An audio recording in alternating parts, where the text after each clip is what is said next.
Hi, friends. Welcome, YouTubers. Welcome back, Twitch. How's it going?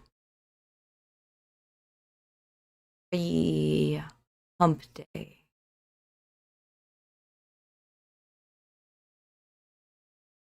hope you all are doing fantastic out there. I'm having a pretty good one. We got Joker, we got Sinister Hand, we got Mona. We got One Great Earth in the house.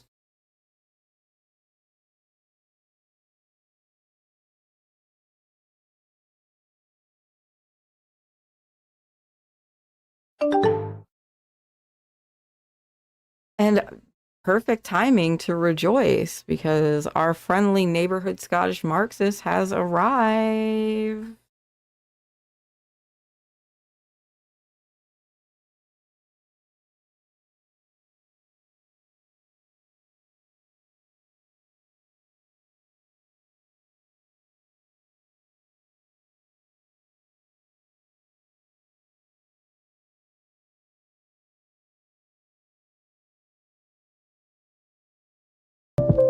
You guys can't hear the music.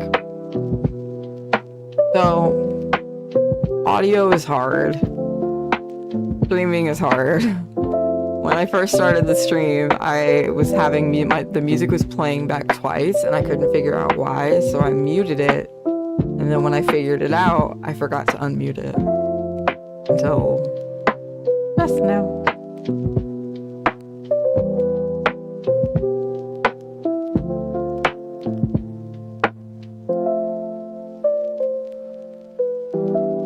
It says it's safe for stream.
Wishes to all, especially the haters and the losers, on this special day.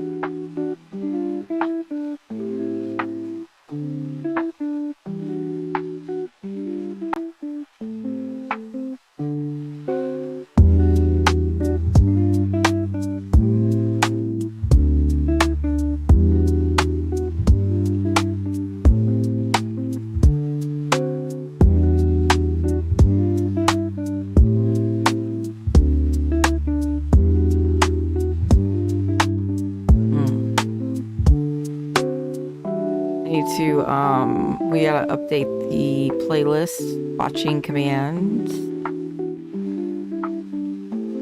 Here's the link.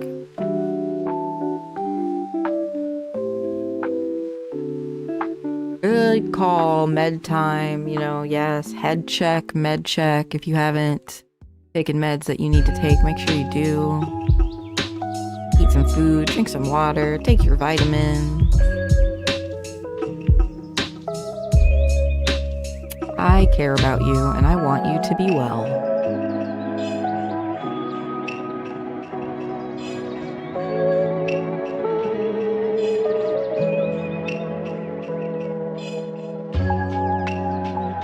Thank you so much, Joker.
We ready to get into it, folks?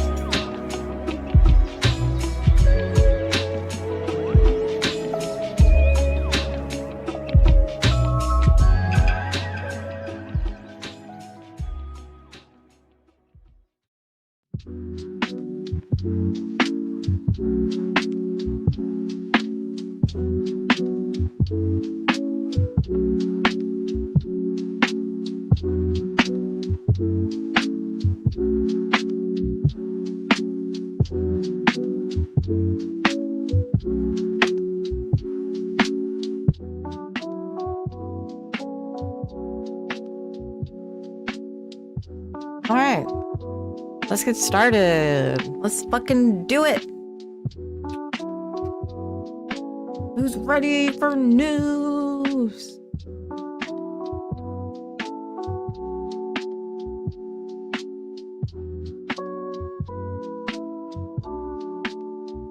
Silent.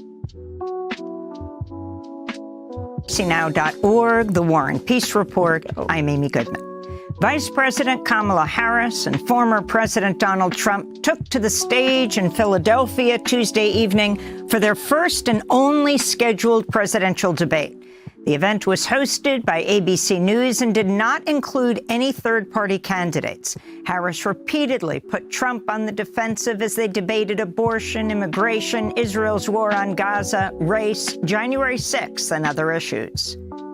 Donald Trump left us the worst unemployment since the Great Depression.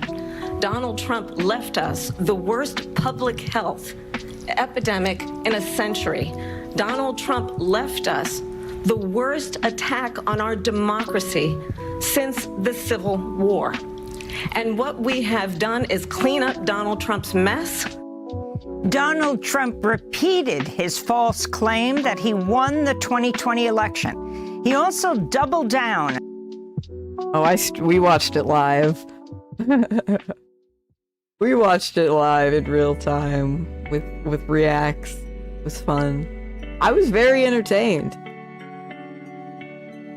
You know, like, it's all spectacle. Doesn't really matter. But, like, it was entertaining.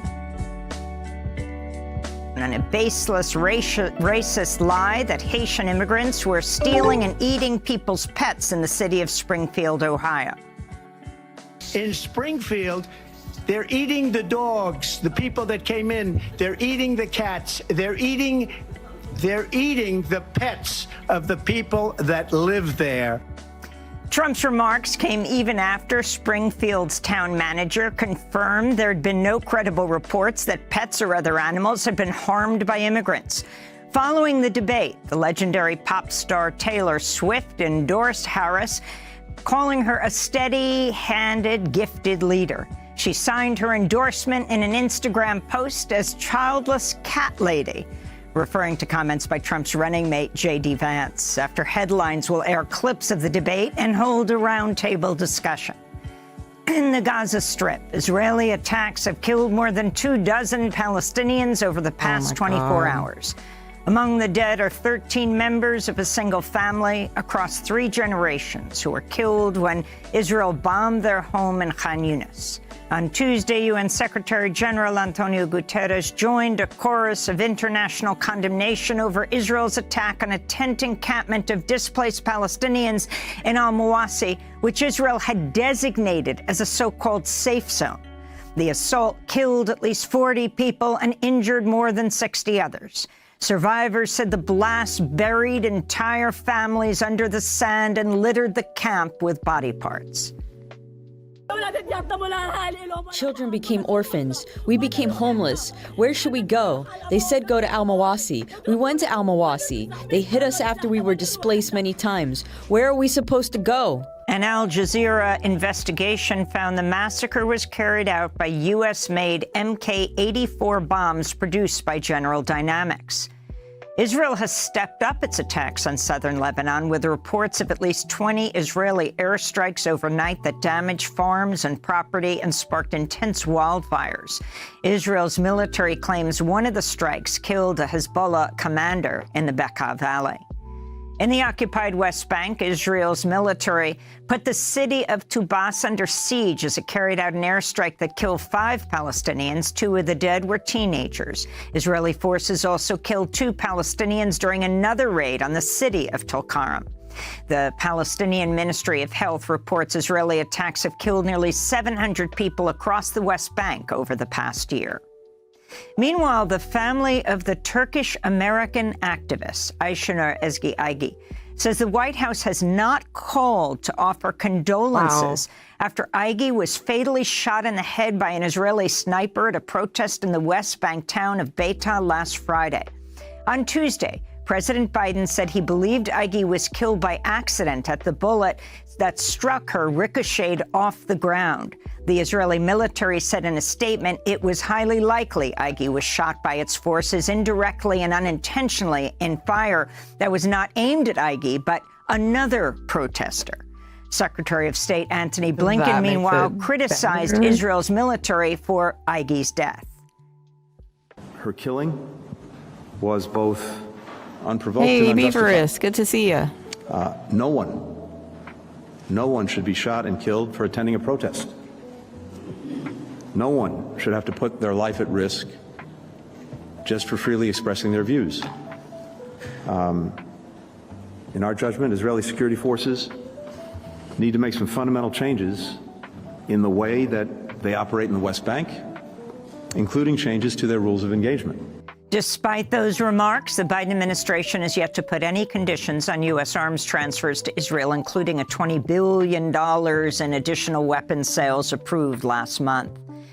Canada's top diplomat says her government has suspended about 30 permits for arms shipments to Israel. Foreign Affairs Minister Melanie Joly said Tuesday she had also canceled a contract with the U.S.-based weapons manufacturer General Dynamics to sell 50,000 Canadian-produced mortar rounds to the Israeli military. Our policy is clear. We will not have any form of arms or parts of arms be sent to Gaza, period. How they're being sent and where they're being sent is irrelevant. In a statement, Canadians for Justice and Peace in the Middle East called on Joly to cancel all permits and to proactively block the transfer of any weapons from reaching Israel. The group added, quote, "It's concerning that when Joly says that weapons cannot be used in Gaza, she's intentionally excluding the West Bank, where Israel's been killing 1 Palestinian child every 2 days. We should accept no more weapons to Israel, period," they said. Agreed. In Philadelphia, several people were arrested Tuesday evening as hundreds of protesters gathered outside the venue of the presidential debate between Kamala Harris and Donald Trump to demand an end to U.S. support for Israel's war on Gaza. I'm definitely not going to be voting for Trump or Harris. They're both war criminals. And Kamala wants to act like she's one of the people, and she is not. She is part of the same administration sending bombs to Gaza. Ahead of Tuesday's debate, Minnesota Governor and Democratic vice presidential nominee Tim Walz was heckled by pro-Palestine protesters during a campaign event in Phoenix, Arizona. Meanwhile, in Australia, hundreds of protesters rallied outside a weapons industry convention in Melbourne earlier today. Police fired stun grenades, rubber bullets, and pepper spray, arresting dozens of demonstrators. Hundreds of weapons traders representing at least 30 countries are expected to attend the Land Forces 2024 Military Weapons Expo this week. Hundreds of protesters stormed Mexico's Senate Tuesday, disrupting debate on a highly contested judiciary overhaul measure. This came just hours after the Morena ruling party garnered enough votes to pass the proposed court reform, which would see judges, including those on the Mexican Supreme Court, be elected by the people. The move has been championed by outgoing Mexican President Andrés Manuel López Obrador, who says the reform would crack down on corruption across courts. Critics argue the plan could threaten judicial independence. Missouri's Supreme Court has allowed a Interesting. ballot measure enshrining abortion rights in the state's constitution to remain on November's ballot. Tuesday's ruling came just before the deadline to print ballots for mail-in voters. If approved by voters, the measure could undo Missouri's near-total abortion ban, which went into effect in the court's ruling that gutted Roe v. Wade in 2022. At least 8 other states, including Arizona and Florida, will vote on similar measures in November. After headlines, we'll have more on reproductive rights, a major topic in last night's presidential debate. In Vietnam, the death toll from Typhoon Yagi has risen to 155. On Wednesday, a flash flood swept away an entire small village, killing at least 30 people. Dozens more remain missing. Here in the United States, Louisiana and Mississippi have declared states of emergency as Hurricane Francine approaches the Gulf Coast, bringing potentially life-threatening storm surges. The hurricane has prompted oil and gas companies to shut down operations in the Gulf of Mexico.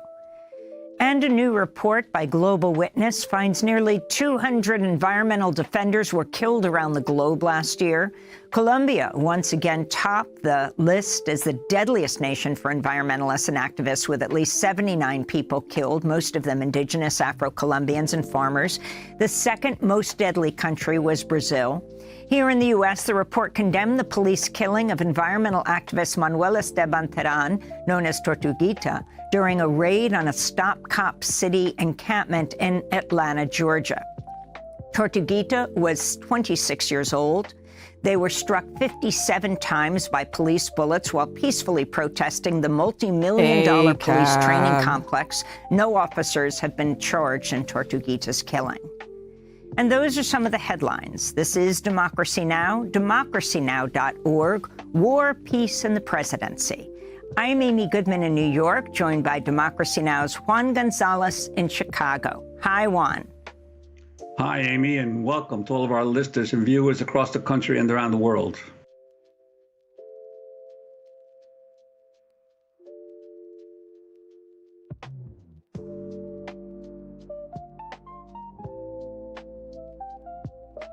They're eating cats, they're eating ducks, they're eating possums and dogs. We're gonna send them all back to where they belong. I have rallies, they're awesome, no one ever leaves, but they're checking my facts and everybody's picking on me. I had a bad time, it was ugly, take me home to Mar-a-Lago. I went to camp, I read the books, I learned just what to do. I kicked him right in the ego, and he done came unglued. I got some plans from the mans in the billionaire suits. We're gonna feel the perma-war, but you can afford the food.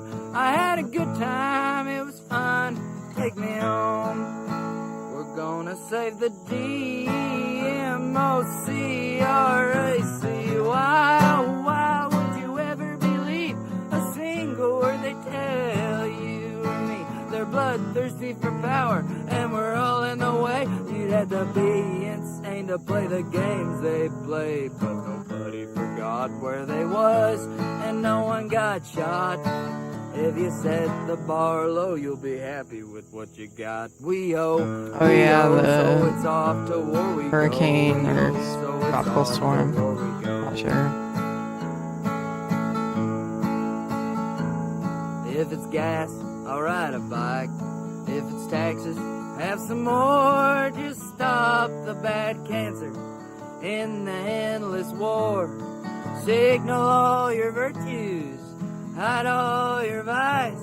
Neither one does a damn if you never take your own advice. I watched the debate, it was stupid. Take me home, country roads. We're gonna save the DMOCRAC. Why would you ever believe? Yeah, a AC single word they tell you or me? They're bloodthirsty for could be power, bad. and we're all in the way. You'd have to be Praying for our Looney Tunes 9000 who's down there. Nobody forgot where they was, and no one got shot. If you set the bar low, you'll be happy with what you got. We owe, so it's off to war we go.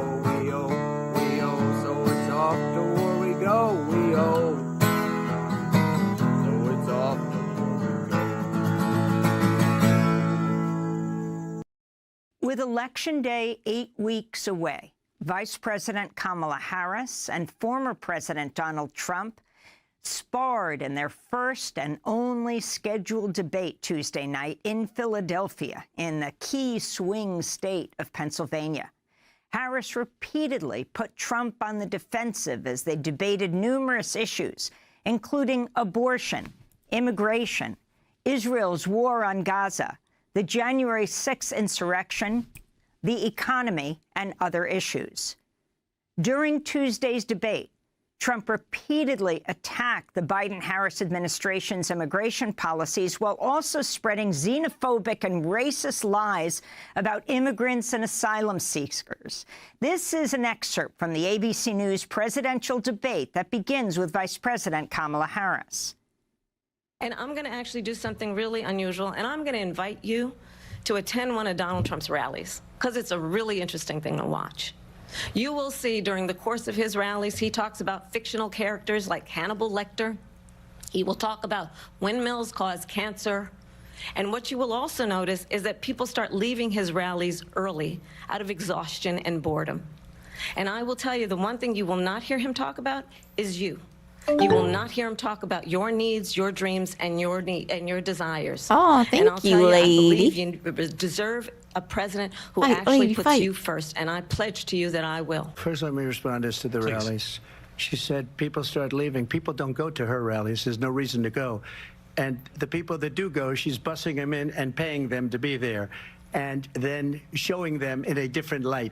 So she can't talk about that. People don't leave my rallies. We have the biggest rallies, the most incredible rallies in the history of politics. That's because people want to You take just fell their for the country back. bait every Our country time. is being lost. We're a failing nation. And it happened 3.5 years Yeah, ago. that- And what's going on great. here, you're going to end up in World War III, just to go Serving into another face. subject. What they have done to our country by allowing these millions and millions of people to come into our country, and look at what's happening to the towns all over the United States. And a lot of towns don't want to talk. It's not going to be Aurora or Springfield. A lot of towns don't want to talk about it because they're so embarrassed by it.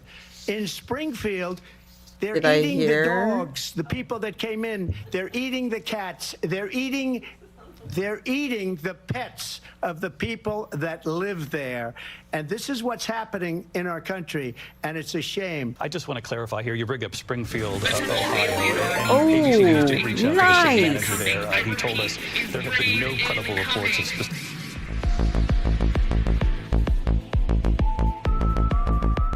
Sorry, I'm just like... Benny.gay rated your channel with 89 viewers. Woo! I'm not like dropping frames and stuff.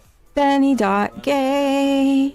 Thank you for the raid. Welcome in. This is an old clip. Land the lion, the weird city was very eye-open. Yeah, Tate, But you are only cool if you support trans rights. This much is true. We know this. Welcome in, raiders. Thank you so much for the raid, Benny. Hi, everyone. I'm Adrian Vixen. I use they, them pronouns. I am a non-binary, queer, autistic, disabled variety streamer.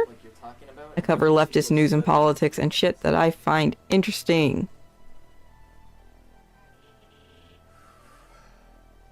Did you see the trash poll TYT is running? Yes, I retweeted it. I retweeted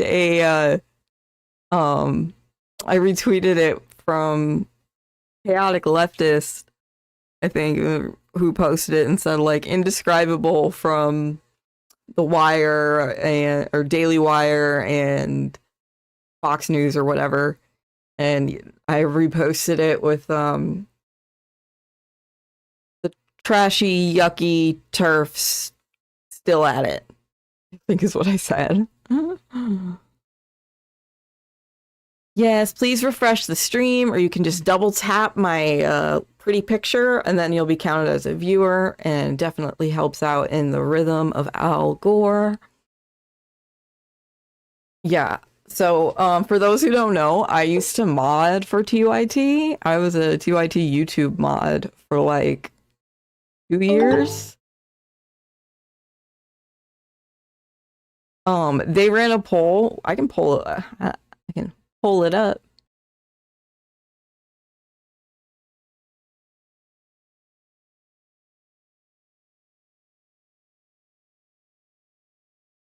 Yeah, so they ran this poll.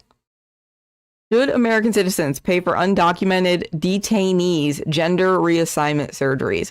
Like the lie that Trump said about illegal aliens in prison getting trans surgeries, which I'm like, okay, based. But like they're running with this as if this is actually a thing. Yeah, indistinguishable from Daily Wire and TPUSA. Trashy, yucky turfs. Yes. I was a TYT mod for 2 years and then helped lead the walkout when, after Benny resigned, we resigned in protest and walked out en masse and left them with no mods. Ha ha ha. It was great. It was great organizing with the fellow mods to do a collective action. So yeah, they're awful. I fucking hate TYT.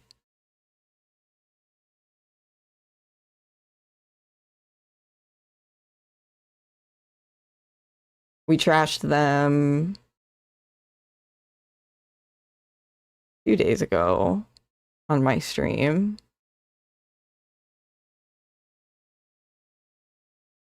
Oh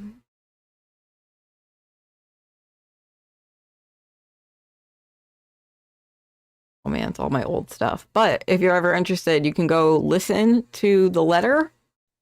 A letter to TYT owner, staff, and volunteers. We are sorry to say that we are resigning from providing TYT with our unpaid labor. We have had agreed to moderate for a strong progressive channel who had strong core values. Over the past year, hosts, mostly on the main show, have allowed their core values to slip, making us question whether they even have those as values. Some specific ones include every action we take is to support our mission. We participate with a positive and productive attitude. We are inclusive. We lead by example. We participate in constructive communication. We check our ego at the door, and we act with dignity. First point. Nice. Every action we take Wicked is to support succubus our mission. Anna. The mission is to boldly pursue the truth, challenge the establishment, and to drive positive change. We fail to see how bad-mouthing and insulting and belittling the unhoused helps to drive any form of positive change or how it challenges the establishment. Corporate media and the wealthy look down on the unhoused, and Anna's anti-homeless rant is in direct support of that mission. Failure to provide any ideas on how to help that don't include barbaric measures. I kind of love that problems that it's the unhoused. So this is Roller Dragon who's reading this, and this was just his user photo for a while from Clockwork Orange, like that scene in Clockwork Orange. And I'm like, just kind of love it that it's just like cemented in this letter reading.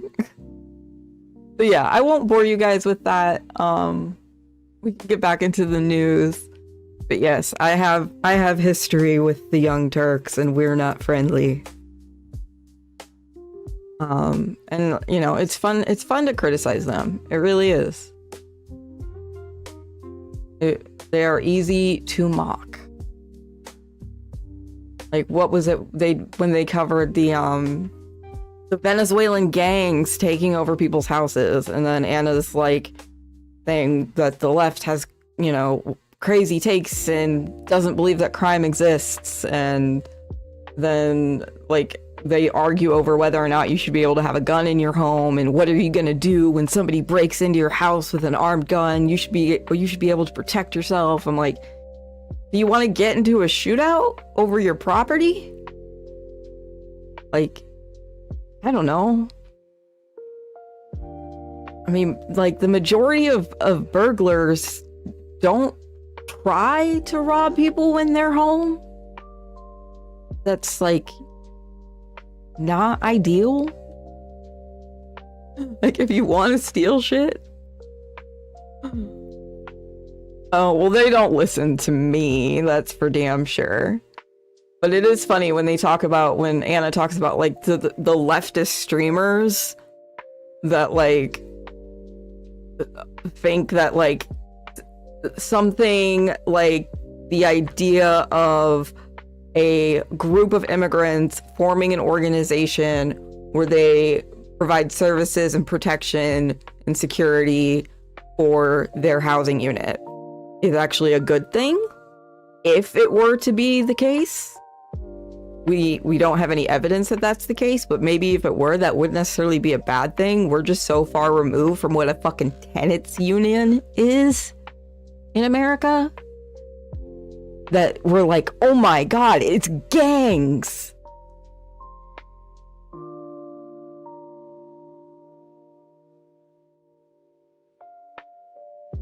Right. They're eating the dogs. They're eating the dogs. So, and they're not. So we're checking out this piece from Democracy Now! With some commentary about the anti-migrant conspiracy theories that are being touted. Also, friends, we have new merch available to check out. If you're interested in some t-shirts, leggings, hoodies, cute stuff, definitely check out the merch store. See if anything there tickles your fancy. And we are also streaming on YouTube. So if you want to head over and watch on YouTube, you can. You can also, like and subscribe to my YouTube. It's free. Cool. Thanks so much for being here, everybody. Let's get back into it.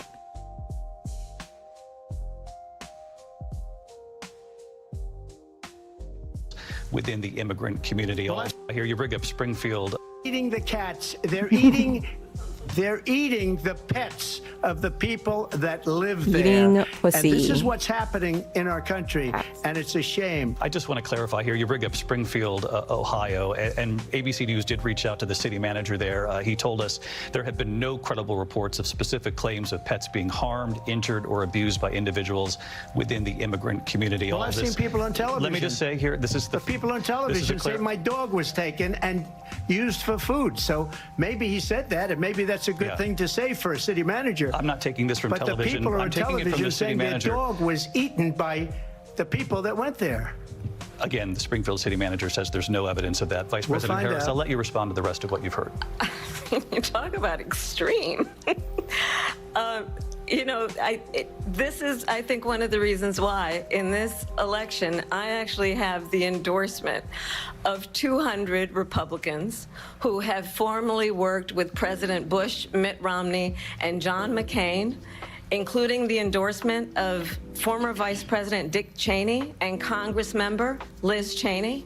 Ooh, yeah, Republicans love me. That's great. From last night's ABC News presidential debate, moderated by David Muir and Lindsay Davis. We're joined now by Jean Guerrero, contributing opinion writer for the New York Times, author of Hate Monger, Stephen Miller, Donald Trump, and the White Nationalist Agenda, as well as Crux, a cross-border memoir. She's also a senior journalism fellow at the UCLA Latina Futures 2050 Lab. Her recent piece in the New Republic is headlined, Kamala Harris should reframe immigration as a gun control issue.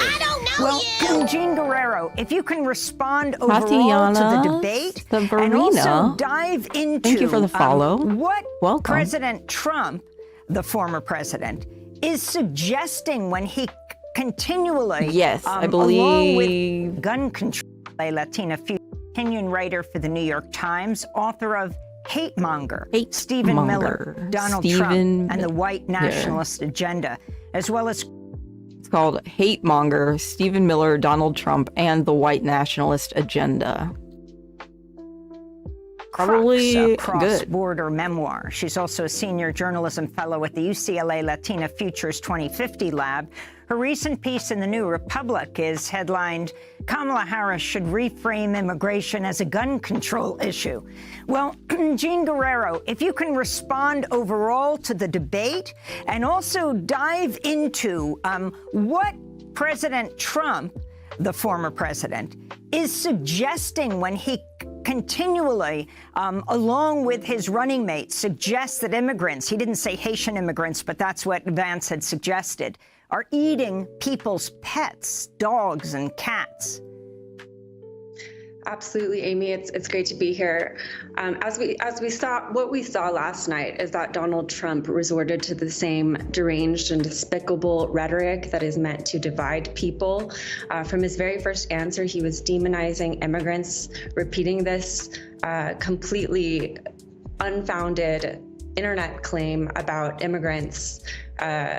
Eating cats and pets. And in his first line, he was talking about immigrants coming from prisons and jails and mental institutions.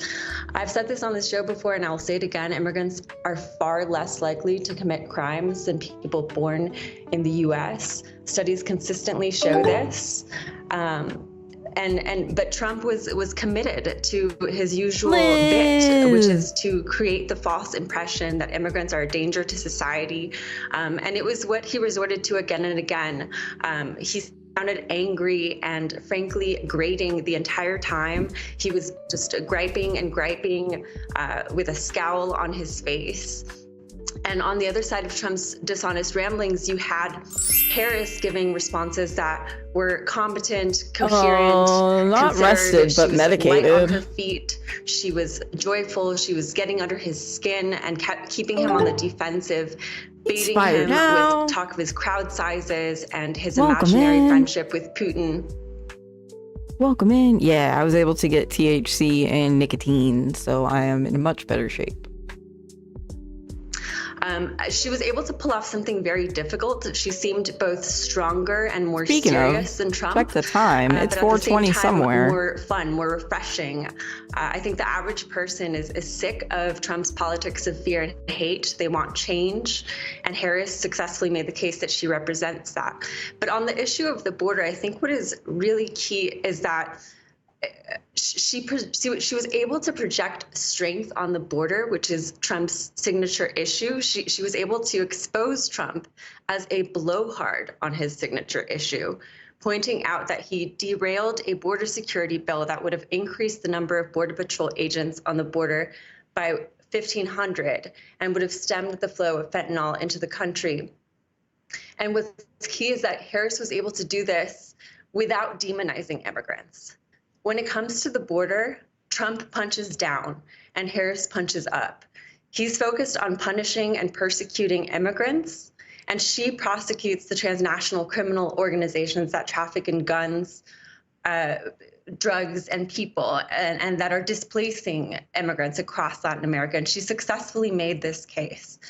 But on your last question about what Trump is trying to imply, he is trying to stir up hatred. It's the politics of hate that I wrote about in Hate Monger. He wants people to believe that all of their problems are due to immigrants, and to create an environment that is extremely unsafe for immigrant families, mixed status communities, people of color across this country. But Harris was able to successfully deflate him on this issue, which I think is a very important thing that she had to do last night, and she was able to deliver.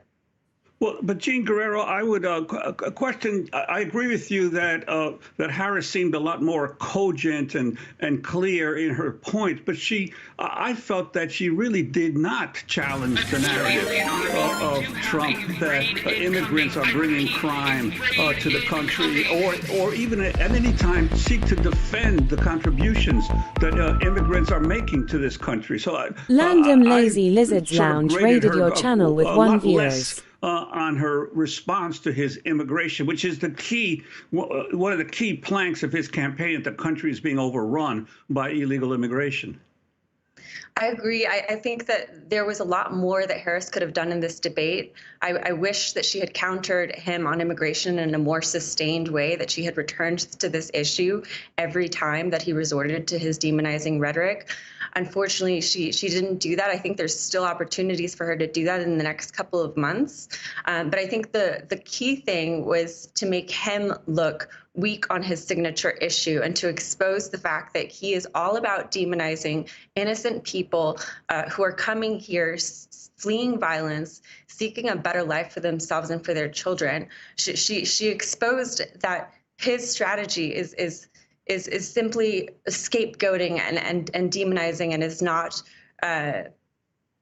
really rooted in wanting to take action on the border, which is something that the Biden administration attempted to do, and which Trump derailed. And when he was asked about why he killed this bipartisan border bill that would have increased Border Patrol agents and helped stem the flow of fentanyl into the country, he went on his incoherent rant about crowd sizes, his crowd sizes, and about Haitian immigrants, his false claim about Haitian immigrants eating cats and people's pets. But I agree with you, and I think it's a very important point to make, that she needs to do more. This is Trump's signature issue, and Trump is promising the largest deportation operation in United States history. So Harris needs to point out that this would be an unconscionable economic and social disaster of epic proportions, worse than his family separation policy during his first term. It would separate millions of mothers, fathers, brothers, sisters from U.S. citizen children. It would split apart families across this nation. And as former Attorney General of California, where sanctuary laws led to fewer crimes in sanctuary jurisdictions where they were implemented, data shows this, Harris can speak with authority about how deportation protections for longtime immigrants make this country safer and encourage mixed status communities to collaborate with law enforcement, to report crimes. She is well positioned to make this case, to boldly defend immigrants, and to boldly promise to protect them, those longtime immigrants without criminal records, to protect them from deportation with legal residency or a pathway to citizenship. I think it would paint a strong contrast with Trump on his #1 issue and help her gain momentum with Gen Z, with Latino voters in swing states. More than half of Gen Z Latinos have undocumented relatives or close friends. This is a very important issue. And I think last night's debate was a good start, but I think there was a lot missing. And I think the key will be that she needs to make this case over the next 2 months and make it boldly and strongly and again and again. Jean Guerrero, before you go, your New Republic piece is headlined, Kamala Harris should reframe immigration as a gun control issue. In this last minute we have with you from Arizona, can you explain? Yes, I think that she can co-opt Trump's signature issue by talking about border control in terms of gun control. An iron river of U.S. firearms has flowed south for decades. People are not coming here because they're escaping prisons or mental health institutions, as Trump claims. They're coming because they are fleeing violence that is largely driven by the unfettered flow of U.S. guns into Mexico and beyond. More than 70% of guns seized at crime scenes in Mexico, for example, are traced to the U.S. And like fentanyl, these guns are predominantly trafficked through ports of entry and almost always by U.S. citizens. And Trump has made nothing but he's done nothing but a sabotage attempts to make progress on this continental gun problem, while the Biden-Harris administration have taken historic actions to disrupt weapons trafficking. And I think she needs to own this. She needs to talk about this. She needs to own the fact that by depriving cartels of their firepower, she has done more to protect Americans from fentanyl than Trump ever did. And she's actually targeting the cartels that are displacing people from across Latin America and turning them into exiles, which no previous president has done in a way that she can do, having addressed the root causes of immigration during her term as vice president. Jean Guerrero, we want to thank you for being with us, contributing opinion writer to the New York Times. Her books include Hate Monger, Stephen Miller, Donald Trump, and the White Nationalist Agenda. Also, the book Crux, a cross-border memoir, which won a Penn Literary Award. We'll also link to your New Republic piece that's headlined, Kamala Harris should reframe immigration as a gun control issue.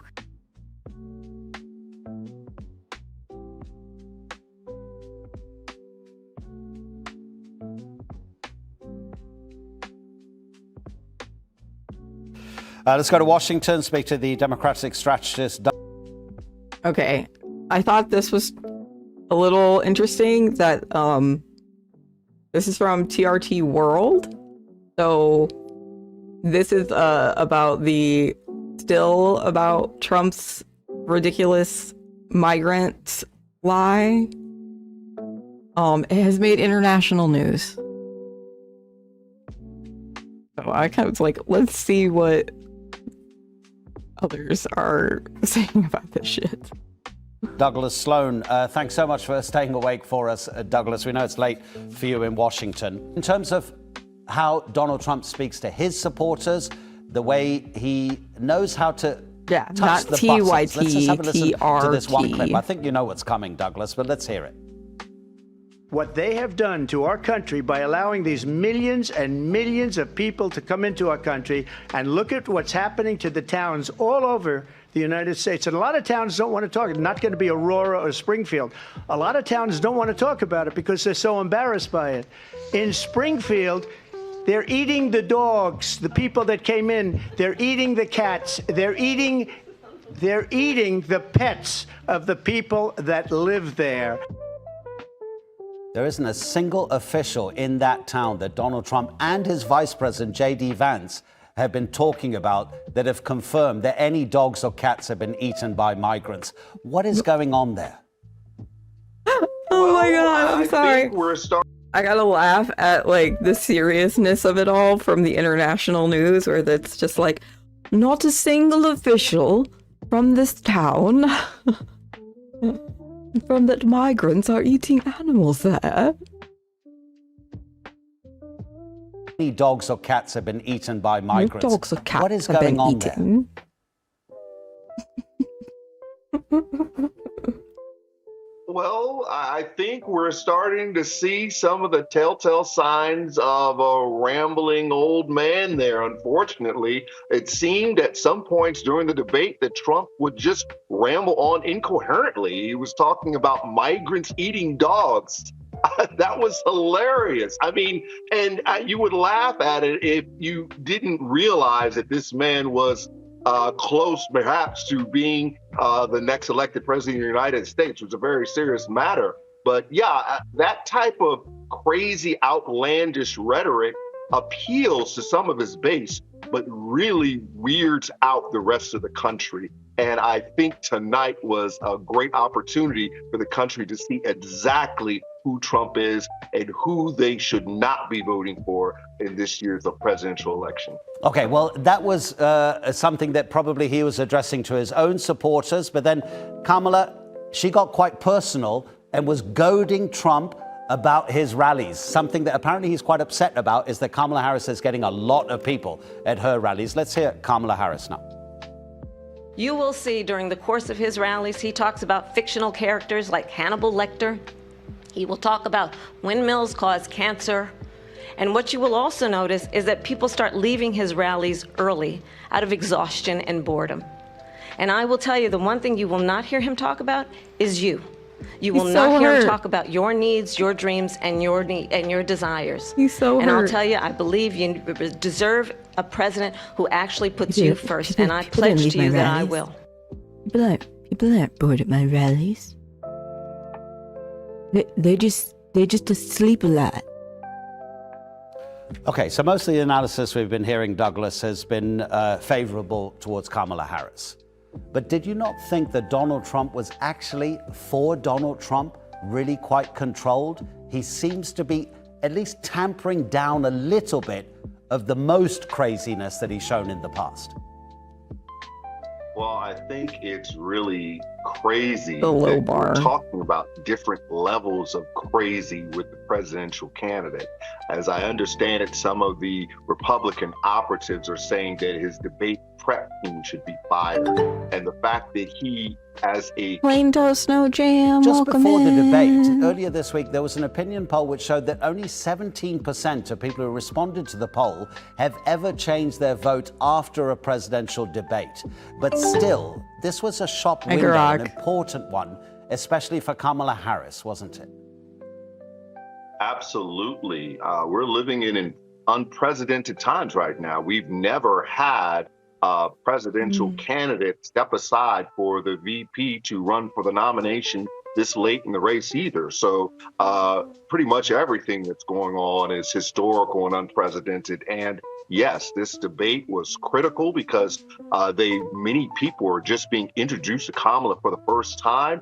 I think she did great. She was very sharp, and I think this changed a lot of minds. As we can see, Taylor Swift came out and did a robust endorsement of Kamala Harris after the election. Swift, so I think she it's changed a lot official. of minds tonight in this debate. Yeah, it was interesting that Taylor Swift came out with that so quickly. There was some rumor that she may even be at the Democratic National Convention. Maybe she didn't want that sort of profile. He entered the spin room in the debate to try to spin his own debate performance really belies just how bad it was. And yeah, you know, at this point, we're dealing with different levels of Trump crazy, and that is exactly what you don't want in your president. You want your president to be cool, calm, collected, intelligent, articulate, and cool under fire. And that is what we saw in Vice President Kamala Harris's debate performance tonight.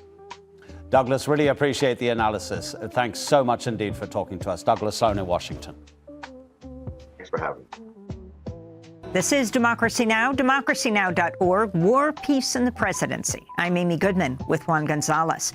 As we continue our look at last night's presidential debate between former President Donald Trump and Vice President Kamala Harris, Trump repeated his false claim he won the 2020 election when he was questioned by ABC's David Muir. This is an excerpt from the ABC News presidential debate. Mr. President, for 3.5 years after you lost the 2020 election, you repeatedly falsely claimed that you won, many times saying you won in a landslide. In the past couple of weeks leading up to this debate, you have said, quote, you lost by a whisker, that you, quote, didn't quite make it, that you came up a little bit short. I said that? Are you now acknowledging that you lost in 2020? No, I don't acknowledge that at all. But I you said did that say sarcastically. That. You know that. It was said, oh, we lost by a whisker. That was said sarcastically. Look, there's so much proof. All you have to do is look at it, and they should have sent it back to the legislatures for approval. I got almost 75 million votes, the most votes any sitting president has ever gotten. I was told if I got 63, which was what I got in 2016, you can't be beaten. The election, people should never be thinking about an election as fraudulent. We need two things. We need walls, and we have to have it. We have to have borders, and we have to have good elections. Our elections are bad. And a lot of these illegal immigrants coming in, they're trying to get them to vote. They can't even speak English. They don't even know what country they're in practically. And these people are trying to get them to vote. And that's why they're allowing them to come into our country. Donald Trump was fired by 81 million people. So let's be clear about that. And clearly he is having a very difficult time processing that. But we cannot afford to have a president of the United States who attempts, as he did in the past, to upend the will of the voters in a free and fair election. And I'm going to tell you that I have traveled the world as Vice President of the United States, and world leaders are laughing at Donald Trump. I have talked with military leaders, some of whom worked with you, and they say you're a disgrace. And when you then talk in this way in a presidential debate and deny what over and over again are court cases you have lost because you did in fact lose that election, it leads one to believe that perhaps we do not have in the candidate to my right the temperament or the ability to not be confused about fact. That's deeply troubling, and the American people deserve better. That was Vice President Kamala Harris and former President Donald Trump last night in the ABC News presidential debate. We're joined now by Carol Anderson, professor of African American Studies at Emory University, author of a number of books, including One Person, No Vote, How Voter Suppression's Destroying Our Democracy. Her other books, The Second, Race and Guns in a Fatally Unequal America, and White Rage, the Unspoken Truth of Our Racial Divide. Professor Anderson, if you can respond to what you've just listened to about President Trump not admitting still that he lost the 2020 election and what this means for this election. That was a powerful moment because underlying that was Trump's racism. It was when Newt Gingrich said they stole the election in Atlanta. They stole the election in Philadelphia. They stole the election in Milwaukee. They basically stole it in Detroit. So what they are identifying are cities where there are sizable Black populations as the site of this theft of American democracy. And that it is that telling of that theft over and over and over in all of those court cases and in the language that led to January 6th, that you see this kind of racialized determination of who is an American citizen, who has the right to vote, who is worthy of the right to vote, and who is worthy of being able to vote for me. That is what Donald Trump is saying. So basically what he is doing is eliminating millions of African Americans, millions of Latinos, millions of Asian Americans, and millions of indigenous people from the citizenship of voting rights, and basically saying, if you don't count them, then I won. And so that for him is the fraud, that you have folk of color actually voting in the United States of America. And then to try to say they're importing all of these immigrants. This is the new lie by the Republicans, that you have all of these non-citizens voting, except it's already a federal crime for non-citizens to vote in a federal election. So again, it's ginning up, stirring up racial hatred, stirring up that divide, stirring up the kind of sense that there is something untoward, something tainted about our elections, even though there have been a series of audits, a series of hand recounts. There have been a series of going through and having secretaries of state look at what is happening in their elections and basically saying, there's no fraud here. There's no fraud here. There's nothing that would determine the election in terms of fraud. Let's go back to the ABC News presidential debate. This is debate moderator David Muir. I want to move on now to race and politics in this country. Mr. President, you recently said of Vice President Harris, quote, "I didn't know she was black until a number of years ago when she happened to turn black, and now she wants to be known as black." I want to ask a bigger picture question here tonight. Why do you believe it's appropriate to weigh in on the racial identity of your opponent? I don't, and I don't care. I don't care what she is. I don't care. You make a big deal out of something, I couldn't care less. Whatever she wants to be is okay with me. But those were your words, so I'm asking. I don't know. I mean, all I can say is I read where she was not black, that she put out, and I'll say that. And then I read that she was black, and that's okay. Either one was okay with me. That's up to her. That's up to her. Vice President Harris, your thoughts on this? I think it's, I mean, honestly, I think it's a tragedy that we have someone who wants to be president who has consistently, over the course of his career, attempted to use race to divide the American people. You know, I do believe that the vast majority of us know that we have so much more in common than what separates us, and we don't want this kind of approach that is just constantly trying to divide us, and especially by race. And let's remember how Donald Trump started. He was land, he owned buildings, and he was investigated because he refused to rent property to black families. Let's remember, this is the same individual who took out a full-page ad in the New York Times calling for the execution of 5 young black and Latino boys who were innocent, the Central Park 5. Took out a full-page ad calling for their execution. This is the same individual who spread birther lies about the first black president of the United States. And I think the American people want better than that. That was the exchange last night between Kamala Harris and Donald Trump. Professor Carol Anderson, your response to that exchange?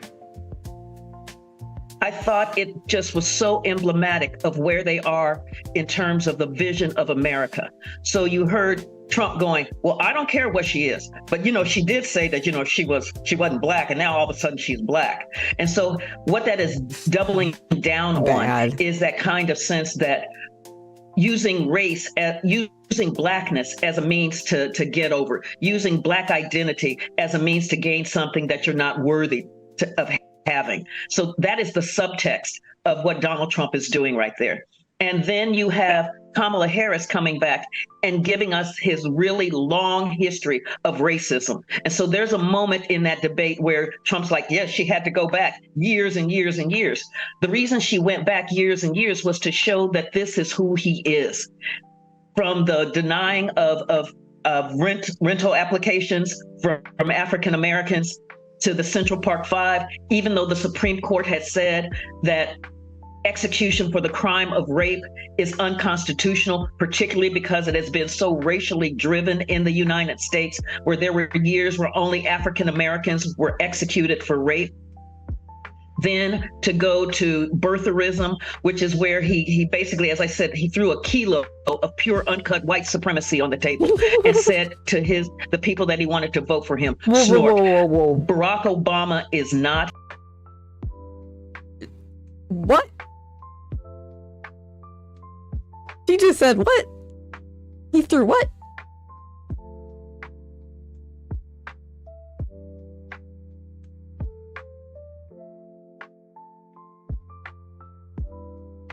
African Americans to the Central Park Five, even though the Supreme Court had said that execution for the crime of rape is unconstitutional, particularly because it has been so racially driven in the United States, where there were years where only African Americans were executed for rape. Then to go to birtherism, which is where he basically, as I said, he threw a kilo of pure uncut white supremacy on the table and said to his. He threw a kilo of pure uncut white supremacy on the table. Yo, new soundbite? New soundbite? Do we need this?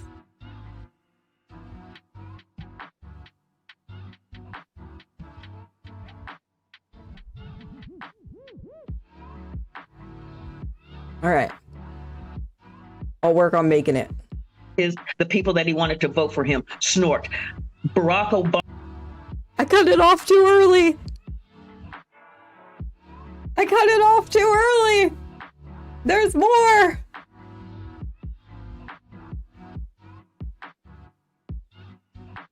Birtherism, which is where he basically, as I said, he threw a kilo of pure uncut white supremacy on the table and said to the people that he wanted to vote for him, snort. Barack Obama is not a legitimate American. So that is what that was. Birtherism was to deny the legitimacy of a black man as U.S. president. I'm really glad we watched this clip. He did the Mexicans are rapists and criminals. Then he did Muslims are terrorists. Then he did, during COVID, Kung flu and the China virus. All of that was stoking the racism. And remember the anti-Asian violence that began to reap down on Asian American communities here in the United States, because he gave the permission structure for that kind of racial violence. And so she's laying it out, and that racial violence then carried through into January 6th. Remember, we had the Confederate flag being flown in the Capitol, something that even Robert E. Lee was not able to accomplish. I wanted to ask you also about this dark vision of Trump's and the campaign about how the country is spiraling out of control because of crime, when again, crime in the United States is at virtually at all-time lows for the last 30 years. And yet he continues to point a picture of an increasing crime rate. And what is he signaling to his supporters with that? What he is signaling, again, is that crime is related to blackness. Crime is related to immigrants who are not white. Crime is the thing, it is that dystopian vision that white Americans need to be fearful of all of these folks of color, that they cannot walk outside their doors without being attacked, without being mugged, without being shot, that the cities, so when he was talking about, these cities have just burned down to the ground, except the people who live in those cities know that those cities have not burned down to the ground.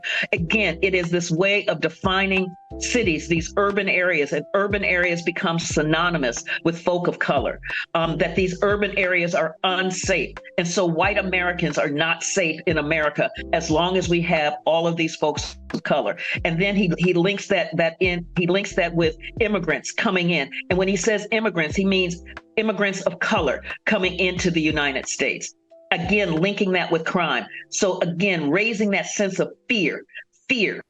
And when he says, I'm the only one who can solve this, what he is basically saying is, I'm your white savior. And so that is what that dystopian vision is about. So although crime is going down, he's saying you can't trust the FBI statistics. You can't trust your eyes. You can't trust how you're living. You can't trust that you're in the park and enjoying yourself. You can't trust that you're bicycling and having no problems. You can't trust that you're going to the grocery store, no problem. You can't trust the way that you're living your life, because I'm telling you that you are not safe. You are not safe. And that is the signal that he's sending, a racialized fear of crime. So think of like the Willie Horton ad of the old George H.W. Bush piece, Running Against Dukakis. That was about the fear of Black crime. And that is what Trump is playing on right there. Carol Anderson, I want to thank you for being with us, professor of African American Studies at Emory University. Among her books, One Person, No Vote, How Voter Suppression is Destroying Our Democracy, as well, White Rage, The Unspoken Truth of Our Racial Divide.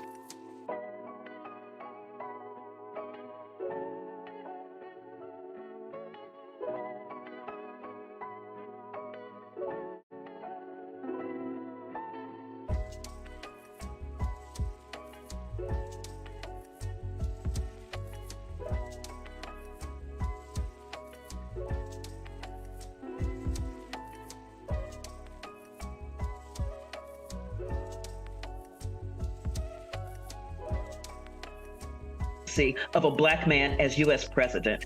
And then he did the Mexicans are rapists and criminals. Then he did Muslims are terrorists. Then he did, during COVID, Kung flu and the China virus. All of that was stoking of rape is unconstitutional, particularly because it has been so racially driven and giving us his really long and giving us his real, what that is doubling down on that comes as a means to get over, using Black identity as a means to gain, as a means to years where only African Americans were with Confederate flag being flown in the Capitol, something that even back in ageism. Then he did not rape is unconstitutional, and said to the people that he wanted to vote for, where Americans were executed for rape, Americans were executed. Then he did the Mexicans are rapists and criminals. Then he did anti-Asian violence that began to reap down. All of that. Then he did the Mexicans are rapists. Sorry, so that guys. is what that was. Not a legitimate. He threw a kilo of pure uncut white supremacy on the table and said to the people that. Got it.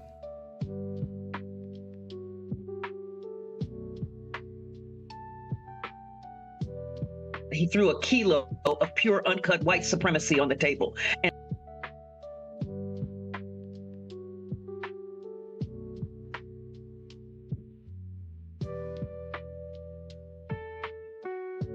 he threw a kilo of pure uncut white supremacy on the table and said to the people that he wanted. He threw a kilo of pure uncut white supremacy. He threw a kilo of pure uncut white supremacy on the table and said to he threw a kilo of pure uncut white supremacy on the table and said to the people that he wanted to vote for him. He threw a kilo. Sorry, guys. He threw a kilo I think I got of it. pure uncut white supremacy on the table and said to he threw a Close. Nice way to do this. Fuck.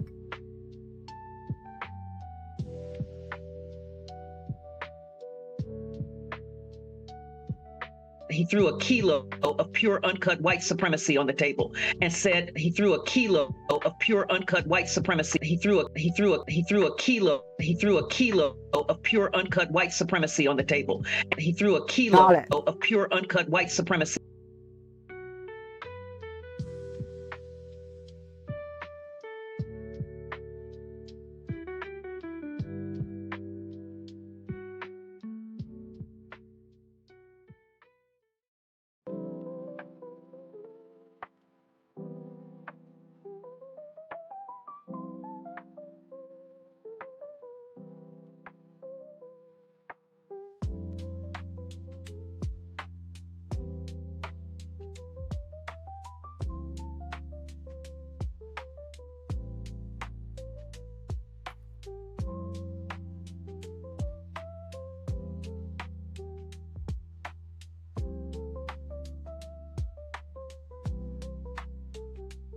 Hi, redheaded stepchild. How's it going? Welcome in. Nomad23, the Weeble Wobble says hello. Hi. How's it going?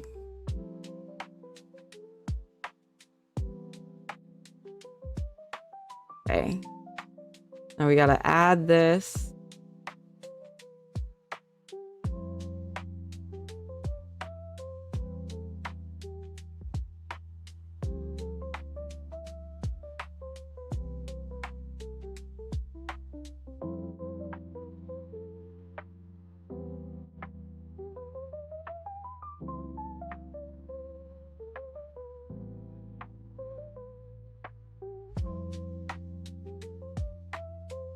I don't know what to use it for, but we're gonna use it. I don't have space to make it a channel point redeem.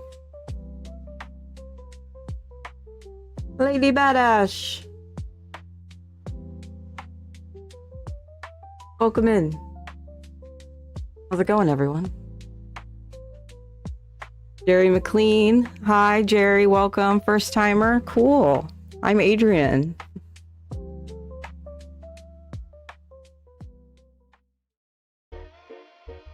Go live. What is the topic? So we've been discussing the we are going to do one more debate react, and then we're going to talk about if Kamala Harris is a communist and what that means, and then we're going to move into some Palestine Gaza updates. Did some spamming. It worked. We've got people. News. Oh, maybe. Yeah. Okay. How do I do that? I have it on new follower right now, but I don't know. I have like 3 follows. So is it gonna? No, it's not gonna do the sound alert one. The spam on TMR brought me over. Awesome. Cool. Well, I am a political leftist streamer. I usually stream on Twitch every day, and we are just now moving over to YouTube as well. So thank you guys so much for being here, everybody. B-Cat is a homie. Yes. Welcome, welcome, welcome. Fabulous. YouTube is popping. Let's go. All right, let's get into it. Yeah, so for those who don't know, my name's Adrian Vixen. I am a non-binary, queer, autistic, disabled variety streamer, and I cover leftist news and politics and shit that I find interesting. I'm also a former TYT mod. I used to mod for the Young Turks years ago on the YouTubes, and organized a nice walkout after they turned right-wing transphobic trash. Yeah.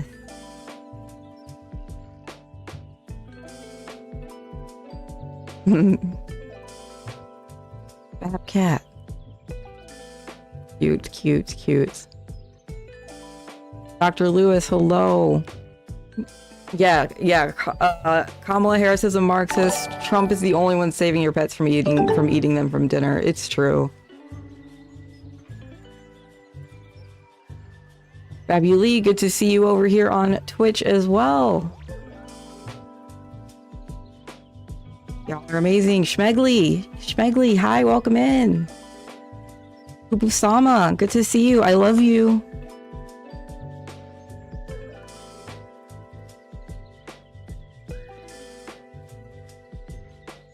Let's get into it. Okay, so we're gonna check out David Dole's take next, and then we're gonna take a little break.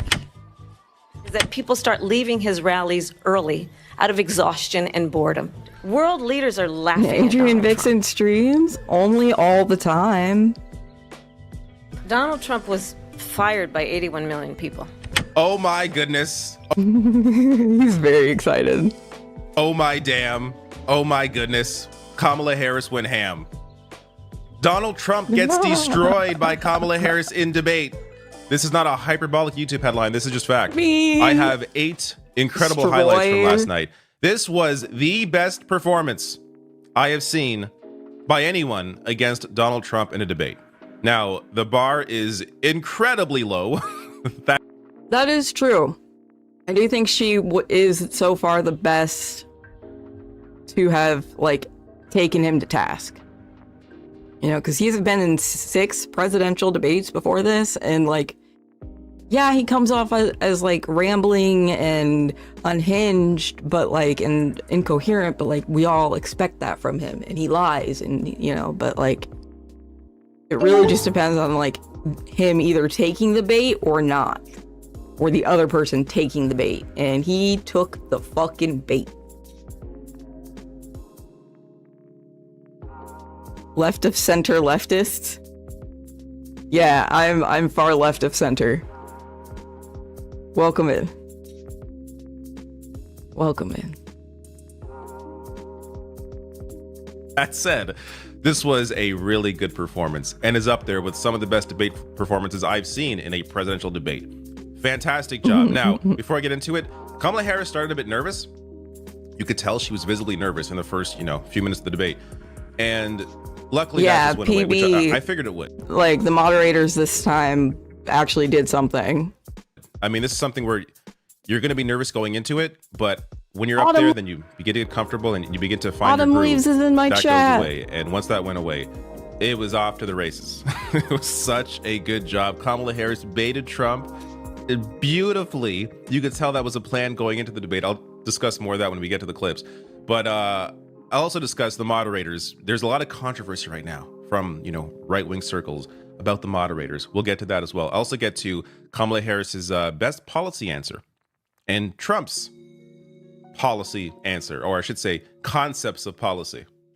So we'll get to all of that. Let me start first with, this is where Kamala Harris began to dig into Trump, and I'll get to his response as well when he clearly got baited by this. And I'm going to actually do something really unusual, and I'm going to invite you to attend one of Donald Trump's rallies, because it's a really interesting thing to watch. You will see during the course of his rallies, he talks about fictional characters like Hannibal Lecter. He will talk about windmills cause cancer. And what you will also notice is that people start leaving his rallies early out of exhaustion and boredom. And I will tell you, the one thing you will not hear him talk about is you. This was so Dr. Lewis, that's funny. So I streamed this last night with a few friends on the channel. I wonder what Kamala Harris is doing next summer. Might want to ask for some fishing tips for baiting.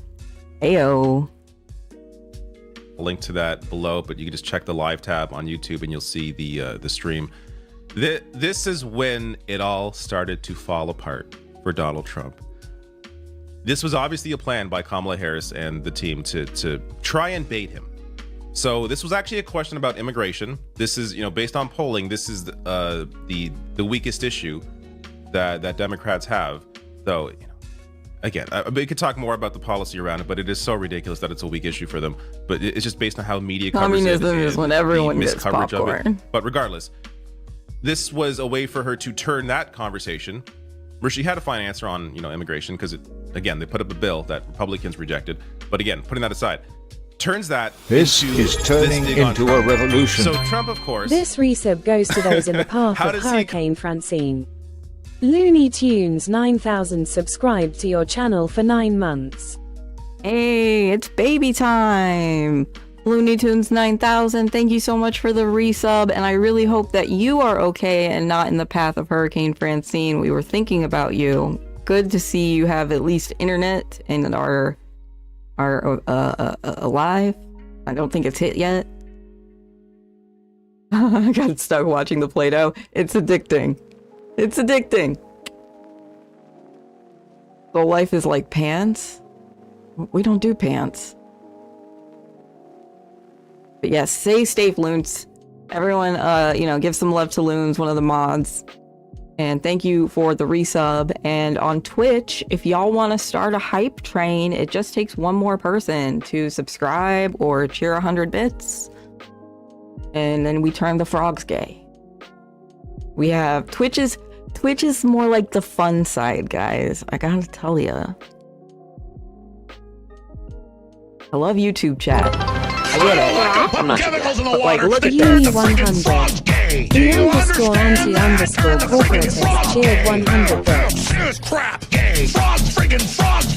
It's not funny. I'm gonna say it real slow for you. Gay. Frogs.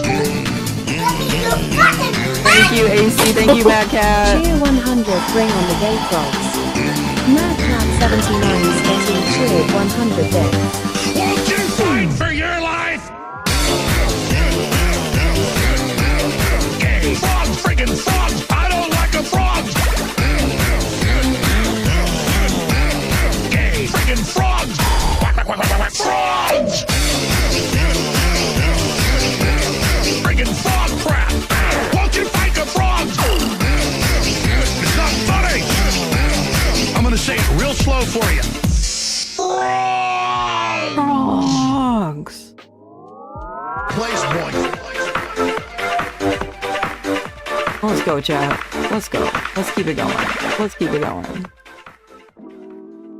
Oh, I can't play this. It's gonna... Nope. Sorry. I forget. YouTube is gonna clap me if I play anything that's got copyrights. Hold your horses. Here we go. This will showcase a little bit of what's so fun about Twitch. Hey, yo, We don't control our horny levels. Spit that fire shit, baby. I'm like, this won't get me fucking copywritten.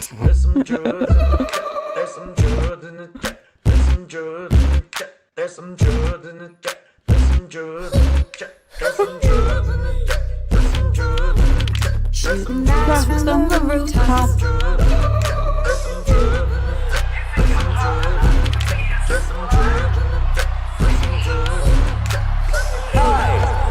I'm a slut. Do what I want, I don't give a fuck. Bust a titty, make a stand up. Proud bitch, I smile when I suck.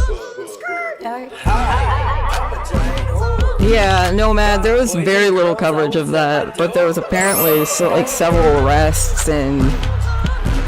Shooting backs from the rooftop. Pew, pew. Shoot a bash from the rooftop, 6 clicks to the west of my new spot. Hit a guy like Snipe Gang, eye for a night. I might try that and shoot off. Dogs in the park, dark of the night. Dogs in the park, like a little fucking weed in the play. Yo, Cheer 100 seems like a wet ass B word. B is bits. Wet DR ass Lewis B cheered word. 100 bits. Thank you, Dr. Lewis.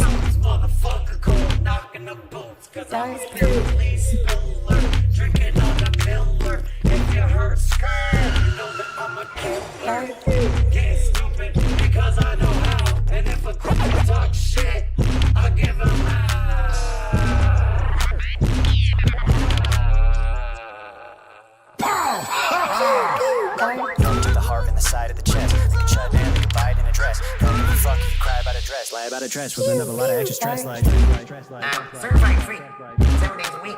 Dumbass C-word, make that troll game weak. Make that troll game weak. Some chuds in the chat.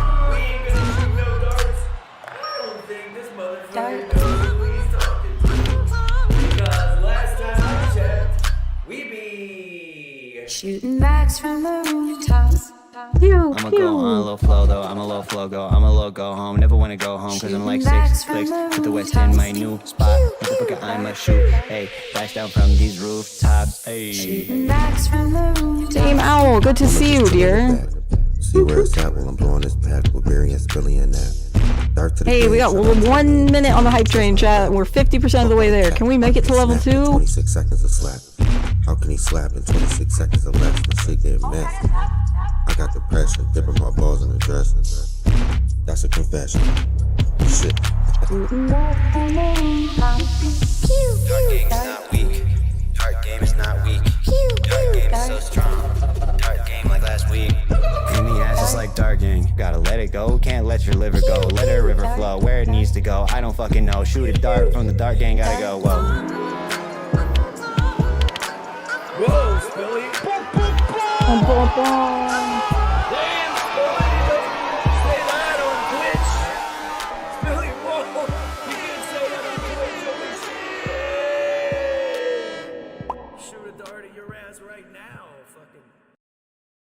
Thank you so much for the hype train chat. We did it.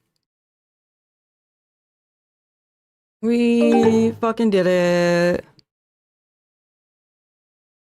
What is this video? It is Dart Gang, the official music video. It's got lots of creators in it on Twitch. So yeah, here's the link for you, Speckles. Also, welcome in Spectrophonic, everybody. Spectrophonic was a fellow mod who quit with me. Let's go. Shout out, Speckles. Good to see you, dear. Nice job. Yes, nice job on the hype train, everybody. Let's get back to David's giddiness over here. He is loving this. Doing somersaults.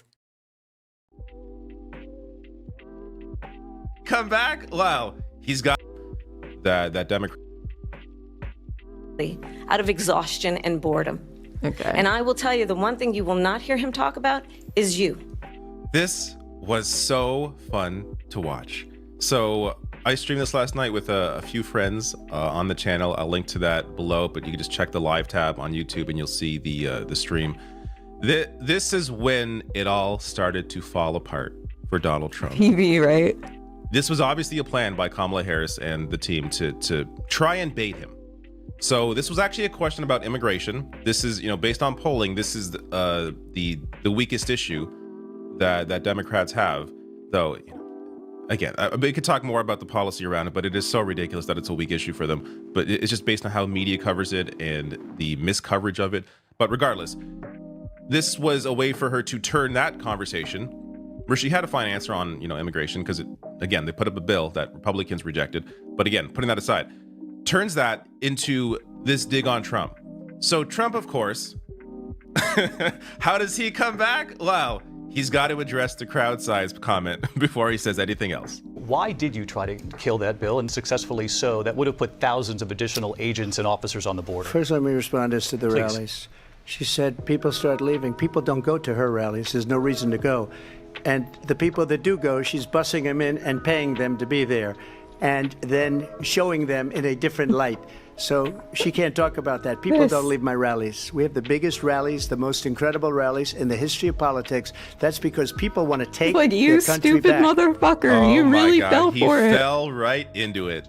Kamala Harris set a trap. He fell right in. You could see the expression on her face. She is very really happy. Just like, you can't believe this. Walked right into the trap. And then this leads to... So this is Sinister Hand, welcome in. The next clip here is a continuation of this answer, which this has to be the moment where Trump fell apart. This is where he lost Sinister the debate. underscore hand raided your channel They're with 2 eating viewers. the dogs, the people that came in. They're eating the cats. They're eating the pets of the people that live there.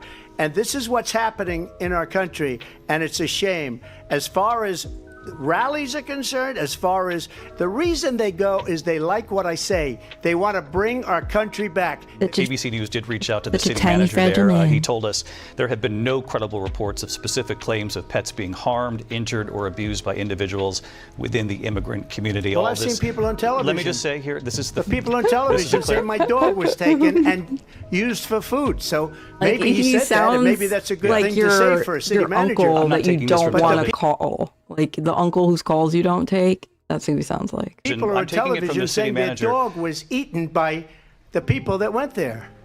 Again, the Springfield city manager says there's no evidence of that. But I saw it on television. It's got to be real. I was Yes, watching Dr. Newsmax Lewis, and they told me about the cats in the I think you're right. When he says that you show them in a different light, he's talking about the AI images. We could try Trump a life alert. Yeah. I saw it on television.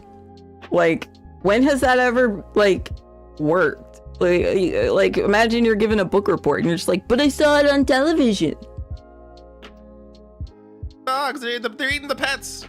Yeah, Mommy, I saw it on TV. He sounds and looks like your crazy uncle. Oh yeah, Jerry McLean, this former president. Yeah, that was good too. This is where I don't think right-wingers, clearly Trump doesn't, understand how insane they sound to the vast majority of people. It wasn't like this was brought up, by the moderators asking, hey, Your campaign is talking about this Enjoy your nap, conspiracy, and what are AC. your thoughts on this? No, Trump is the one that brings this out of nowhere into the conversation, sounding like a complete loon. Yeah, we heard the silent Oh my motherfucker God. in that for sure. This is where I think he lost the debate, and it It's was truly just insane. unraveled He's a GOP from there. candidate, 1% of the population. Also worth Yeah. mentioning here, David Muir, the moderator, Hey, coming no back man. and refuting that obvious lie. We love self-medicating here, so feel free to enjoy. Great job. It is so rare to see moderators like this. And Yes, we you know, love the the right wing is sand. complaining, they were too hard on Trump. They didn't push back enough on Kamala Harris. Was Kamala Harris talking about people eating cats and dogs? No. the level of lying that Trump does, you need someone to push back. You need a moderator to come in and say, hey, this is insane. You are not going to say a that. Marxist. But hey, we checked with the city manager in this case. That is not happening, sir. Please go back to bed. It was wonderful to see moderators actually be willing to refute blatant. Lady Bad Ash, when Kamala Harris said this former president, it really sounded like she wanted to say motherfucker. It was like the motherfucker that went unsaid, but was implied. Blatant lies. I know it's a low bar. This should obviously be happening in every debate, but it tends not to. Watch the CNN debate. Even though Biden clearly did terrible in that debate, in terms of the moderators and their inability to push back on Trump's blatant lies, they just kind of let Trump say whatever he wanted to say. Here you actually had some pushback. It wasn't on everything, but on the more obvious ones, like Haitian immigrants eating cats and dogs, which is clearly just a racist lie, they did push back, thankfully. Now, this is where the next clip here, Kamala Harris nails Trump again, and look at the expression on his face when she says this. Donald Trump yeah, was no problem. fired by Happy 81 to million clarify. people. So let's be clear about that. And clearly he is having very... His face when she says this, Trump was fired by 81 million people. He actually gets upset. On his face when she says this. Donald Trump was fired by 81 million people. So let's be clear about that. And clearly he is having a very difficult time processing that. But we cannot afford to have a president of the United States Having a very difficult time processing attempts, that. as he did in the past, to upend the will of the voters in a free and fair election. Clearly that line bothered Donald Trump, and he sort of tried to, laugh over it there. Just such a good line to use. He loves Dr. talking Lewis about, says one of his lines. Donald is confused by getting nailed because he doesn't understand manual labor. The Apprentice, you're fired. Using that against him there in such a wonderful way. And, there's a longer discussion about the Trump. I don't even have the clip because to me it's just so obvious that he's still doing this. He's still denying that he lost the election in 2020. Still. Again, going to how insane this person sounds. So, fine. Keep defending that position. Keep pretending you won the election. Not helping your case. It's making you look like the lunatic you are. Let me get to the next clip, which is actually, I believe, a continuation of that clip I just showed you, where Kamala Harris, again, takes it to Trump. And I'm going to tell you that I have traveled the world as Vice President of the United States, and world leaders are laughing at Donald Trump. I have talked with military leaders, some of whom worked with you, and they say you're a disgrace. And when you then talk in this way in a presidential debate and deny what over and over again are court cases you have lost because you did in fact lose that election, it leads one to believe that perhaps we do not have in the candidate to my right the temperament or the ability to not be confused about fact. That's deeply troubling, and the American people deserve better. Perfect. This, saying how he's confused brings up ideas of, hey, he is the oldest man to ever run for president. Interesting. You can't use that against Joe Biden anymore. He's not in the race. So Yeah, it's good that they're energy. now embracing that. Someone who is confused. But really, the reality is Trump is He's an authoritarian. Of course he knows he lost the race, but he doesn't want to admit it. He is deeply fragile. He is somebody this is somebody who has very low self-esteem. That is obvious. It's amazing to me that people see Trump and think like, oh, this guy's strong. All he does is complain. All he does is talk about personal grievances. How can anybody possibly think this guy is strong? All he does is bitch and can't even accept the fact that he lost an election. So it's just Kamala Harris being able to highlight all that there, you know, how the world is laughing at him, is great context to add, because Trump always tries to pretend that he is, people are really respect him around the world. No, they do not. The ones that pretend they do, like Putin, for example, or Viktor Orban, these are also authoritarian leaders who know they can play Trump like a fiddle. Which also, I don't even have that clip, but Kamala Harris also brings that up in this debate where she mentions that's why, you know, they like him, because they can just use him. Let me get to the next clip. This is where, okay, you know what? Let's get into some policy now, all right? Donald Trump, let's hear about his fantastic healthcare plan. If we can come up with a plan that's going to cost our people, our population, less money and be better healthcare than Obamacare, then I would absolutely do it. But until then, I'd run it as good as it can be run. So just a yes or no, you still do not have a plan? I have concepts of a plan. I'm not president right now, but if we come up with something, I would only change it if we come up with something that's better and less expensive. And there are concepts and options we have to do that. And you'll be hearing about it in the not too distant future. Yes, you'll be hearing about this healthcare plan very soon. We got concepts and options. Where have I heard this before? This is from 2020. Keep in mind, he was already talking about his amazing healthcare plan back before he was, or when he was running for president back in 2016. This is years later into his presidency. Again, here he is talking about his amazing healthcare plan. It's coming soon. You're going to hear about it soon. I do want to say that we're going to be introducing a tremendous healthcare plan sometime hopefully prior to the end of the month. It's just about completed now. That was August 2020. It is now September 2024. Where's the healthcare plan? I don't understand how this man has tens of millions of supporters. Are you okay? Is something in the water that is hurting you? Should we look into this? Because come on. You know, the excuse people would use, oh, all politicians lie. Not like this, to this extent. Like, the people that complain about politicians, all they care about are themselves, they lie all the time. You are describing Donald Trump. Schmeggly. That is Donald Trump to a T. How does this loon have support still from anybody? Do you have the brains of a fish? All right, let me settle down here. Next clip. I got two more clips here.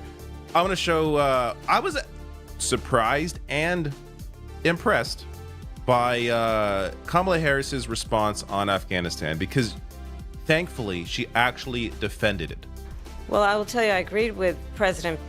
Yeah, it's called Trump Care, where you just have to be rich to be able to afford to see a doctor, right? It's called capitalism. It's called die if you're poor. That's Trump's healthcare plan. Biden's decision. To be fair, that's kind of the Democrats' healthcare plan, too. To pull out of Afghanistan. 4 presidents said they would, and Joe Biden did. And as a result, America's taxpayers are not paying the $300 million a day we were paying for that endless war. And as of today, there is not one member of the United States military who is in active duty in a combat zone in any war zone around the world, the first time this century. This is maybe the most underrated answer of the night. This was a fantastic moment to finally see the administration here defend the decision to pull out of Afghanistan and that there are no current active duty members in a war zone right now. That's incredible. You know, Republicans now are pretending to be some of them are pretending to be the anti-war party. Ridiculous. Donald Trump almost led us to World War III in several ways. One of them was the assassination on Soleimani. Thank goodness the Iranians there held back. This should be celebrated. Pulling out of Afghanistan, saving lives in the process. Think of how many lives were saved since that is no longer a war zone. This should be discussed as a positive move by the Biden administration. You know, the media has twisted this because they're so pro-war. The war machine has so much money and power over media. It is wild. This should be celebrated. This was a great thing that Joe Biden did. And largely, they have been either running away from it, afraid to defend it. Hey, no, you Jerry, should be defending it because this was a good keeping us move. honest. Now, let me get to the last clip here. This is, I think, the best policy answer of the night, and maybe the one that you know, apart from the spectacle of some of the other answers, this, I think, hit the hardest. Let's understand how we got here.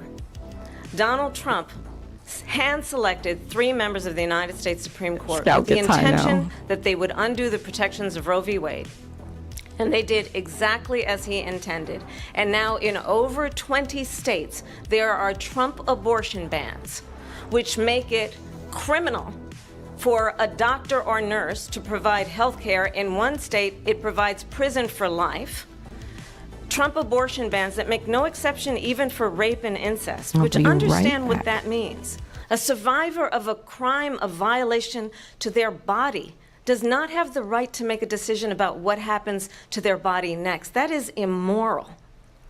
And one does not have to abandon their faith or deeply held beliefs to agree. The government, and Donald Trump certainly, should not be telling a woman what to do with her body. I have talked with women around our country.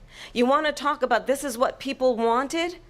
Pregnant women who want to carry a pregnancy to term, suffering from a miscarriage, being denied care in an emergency room because the healthcare providers are afraid they might go to jail, and she's bleeding out in a car in the parking lot.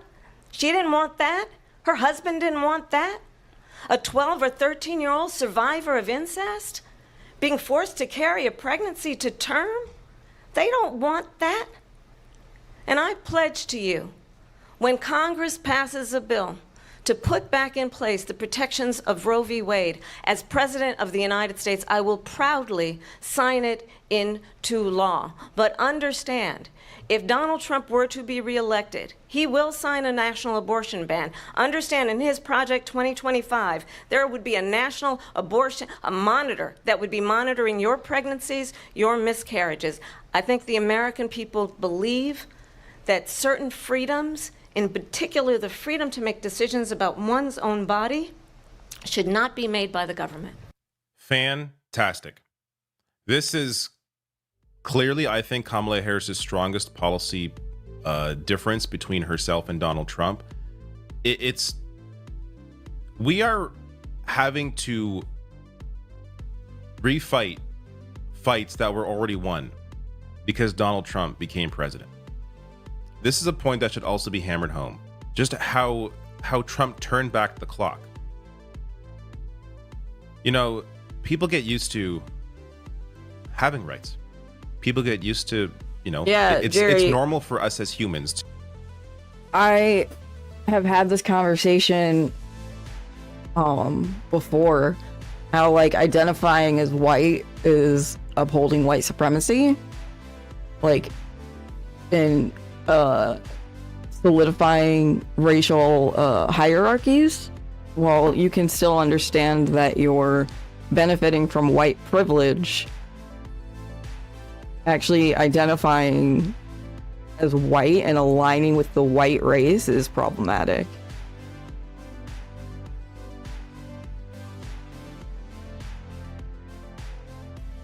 So yeah, European Americans. I've actually been hearing that more frequently than white people.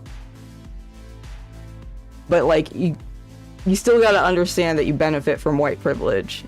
You know, like there is you can't just stop identifying as white and think you've undone racism. Adapt. We did it during COVID in some way. Somehow we made it through. But in terms of just, society, policy, laws, we get comfortable and we just accept the fact that, hey, there are certain rights that we get to enjoy. You get to enjoy them only if the people in power agree that you should be able to have them. Yeah, Easelcat and Twitch seconds that using European Americans. If they don't, you lose them. The loss of abortion rights is a clear example of that, and one that I think is going to drive a lot of people to go out and vote. That's why, even though Biden was a terrible candidate for this election cycle, it was still a close election. For one, Trump is ridiculous. But the other point was that the abortion issue was going to bring a lot of people out, regardless of how they felt about Joe Biden. They wanted to ensure that, Democrats were in power and could do what they can there. And now you have somebody who is look at the difference between how Kamala Harris discusses this issue and how Joe Biden discussed it. It is just night and day. She's able to really both convey the policy properly, the differences between herself and Trump, but also do it in a way where that emotion hits and people really feel it. Exactly. Mayo sapien. You're gonna get me banned. And they understand it. And just the way she lays it all out there, how it happened in just that, short 2 minutes. Great answer, great response. I think that was the best policy moment of the night. The best moment of the night, though, I think, is still when she baited Trump and Trump took it and went with the cats and dogs. That set off the tone for the entire night. Great job here. I hope there's another debate, just because this was really fun to watch. But I guess we're gonna have to wait. I doubt they're gonna do a second debate. What do you guys think? I don't think Trump will agree to one.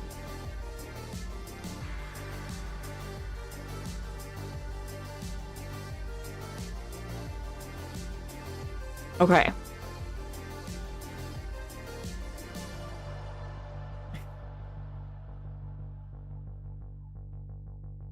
So the next video I have is actually somebody I don't like and don't respect, but we're gonna watch it anyway.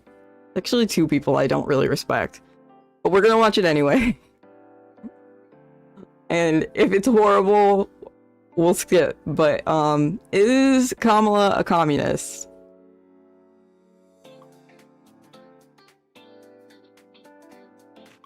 So here's another example of definitional communism. Like they say, oh my God, Kamala Harris is a communist. Cenk Uygur doesn't fucking know what communism means. Come on.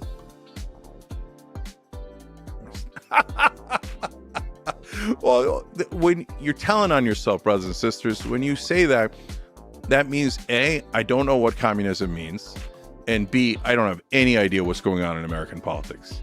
Kamala Harris is a corporatist. That's her problem. Not that she's a communist. She's on the other end of the spectrum. So right? the next video I have up is about how calling Kamala Harris a communist is actually insulting to communists. So that's what we're following this up with. So just sit tight. This is short. Fuck that guy. Yeah.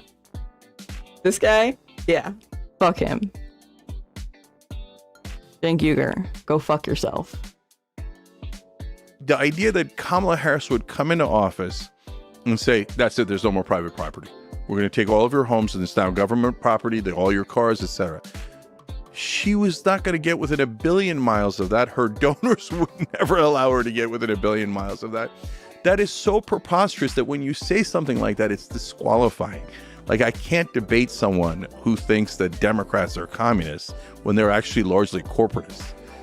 You see what I'm saying? Yeah, so let's go there. So when people call her a communist, they're usually referring to certain kinds of policies. So do you think, I think it's a ridiculous label to assign to Kamala Harris, especially given the history of communism in the 20th century and what those economic and political policies have led to, the scale of suffering that led to. And it just degrades the meaning of the word, right? But to take that seriously, why is she not a communist? So you said... Okay, that's super misleading framing. Yeah. Oh,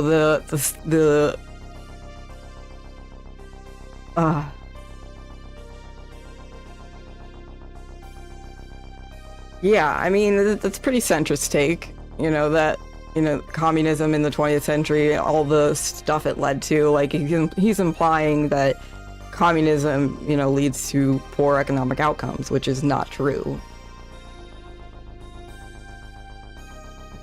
She's not a communist because she's a corporatist. Okay, that can't be. Okay, everybody in politics is a corporate. Almost everybody in politics is a corporate, but that doesn't mean the corporations have completely bought their mind. They have an influence on their mind on issues that matter to those corporations. Yep. Right. Like, outside of that, they're still thinking for the voters because they still have to win the votes. Barely. Okay. So here, let me give you an example so you see what I'm saying.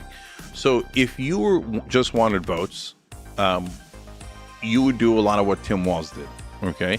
And by the way, a lot of what Bernie did, that's why Bernie, who had no media coverage, went from like 2% in 2015 to by the end about 48%, because he was just doing things that were popular, right?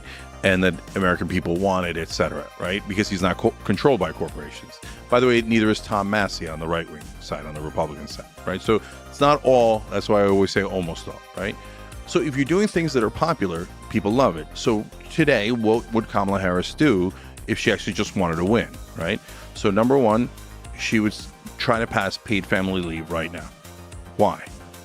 It polls at 84%, and even 74% of Republicans want it. Why? Because it says, hey, when you have a baby, you should get 12 weeks off. Bond with your baby. Right now, in a lot of states that don't have paid family leave, you have to go back to work the very next day, or you have to use all of your sick days, all your vacation days, just to have 1 or 2 weeks with your baby, right? So, what about policies for people that don't want to breed? Conservatives love paid family leave. Liberals love paid family leave. That's why it polls so high. So why isn't she proposing it? It's not in our economic plan. Tim Walz already passed it in Minnesota. He showed how easy it was. If you want votes, and then you know what's going to happen if you propose paid family leave. The Republicans are going to go, no! Our beloved corporations don't want to spend another dollar on moms, right? Hank, don't do and they the fall voices. for that trap. And then you're in an infinitely better shape. So why doesn't she do it? She doesn't do it because her corporate donors don't want her to do it. $15 minimum wage, layup. Over 2/3 of the country wants it because it not only gives higher wages for minimum wage folks, but it pushes wages up for others. And what do the elites say? Oh, that's going to drive up inflation. Oh, you shouldn't get paid anymore. Wait, hold on. So you're saying... That's awesome. All the other prices should go up, but the only thing that shouldn't go up is our wages? No, our wages should go up, okay? So these are all easy ones. Here's another one, anti-corruption. Why isn't she running on getting money out of politics? It polls at over 90%. Why isn't Trump running on it anymore? He won when he ran on it in 2016. He didn't mean a word of it, but he ran on it. It was smart. They don't do it because their corporate donors take their heads off if they do. So in contradiction to that, why did she propose to raise the corporate tax rate from 21% to 28%? Because that's easy, because that is something that's super popular, and she's not going to do it. That's why. So guys, this is where I break the hearts of Blue MAGA. Blue MAGA thinks, oh my God, these Democrats, they're angels, and the right wingers and the Republicans are evil, and yes, they work for big business, but not Kamala Harris, not Joe Biden, right? Okay, well, Donald Trump took the corporate tax rate from 35% to 21%. So that's trillions of dollars that got transferred. Because guys, you got to understand, if the corporations don't pay it, we have to pay it. Because we're running up these giant deficits, and eventually either they're going to Not eventually. They keep raising our taxes in different ways that you're not noticing. They keep increasing fees and fines and different ways for the government to collect money.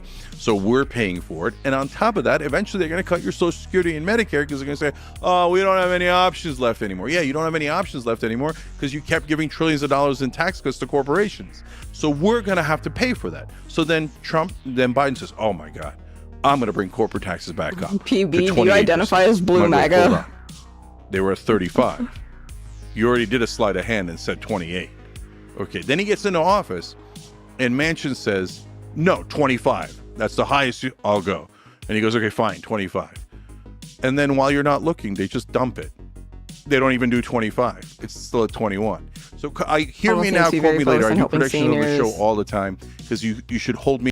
Yeah. I really get annoyed with when it's like the like honestly, her policies are not gonna help the poorest people. Like she's not aiming for like helping the poor. Like her policies are like startup economy. You know, we're gonna give startup businesses a tax break. Like that's great if you have capital. That's great for capitalists. If you have the capital to start a business, you know, and then we're child tax credits. Like, what about people who don't have kids? It does nothing for people who are on disability. It does nothing for people working minimum wage jobs, people unhoused.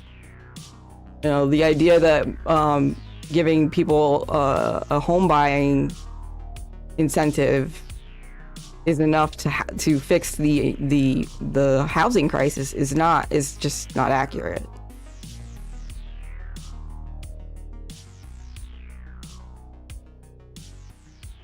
Carla, I thought about I need to figure out how to like make myself an LLC or something.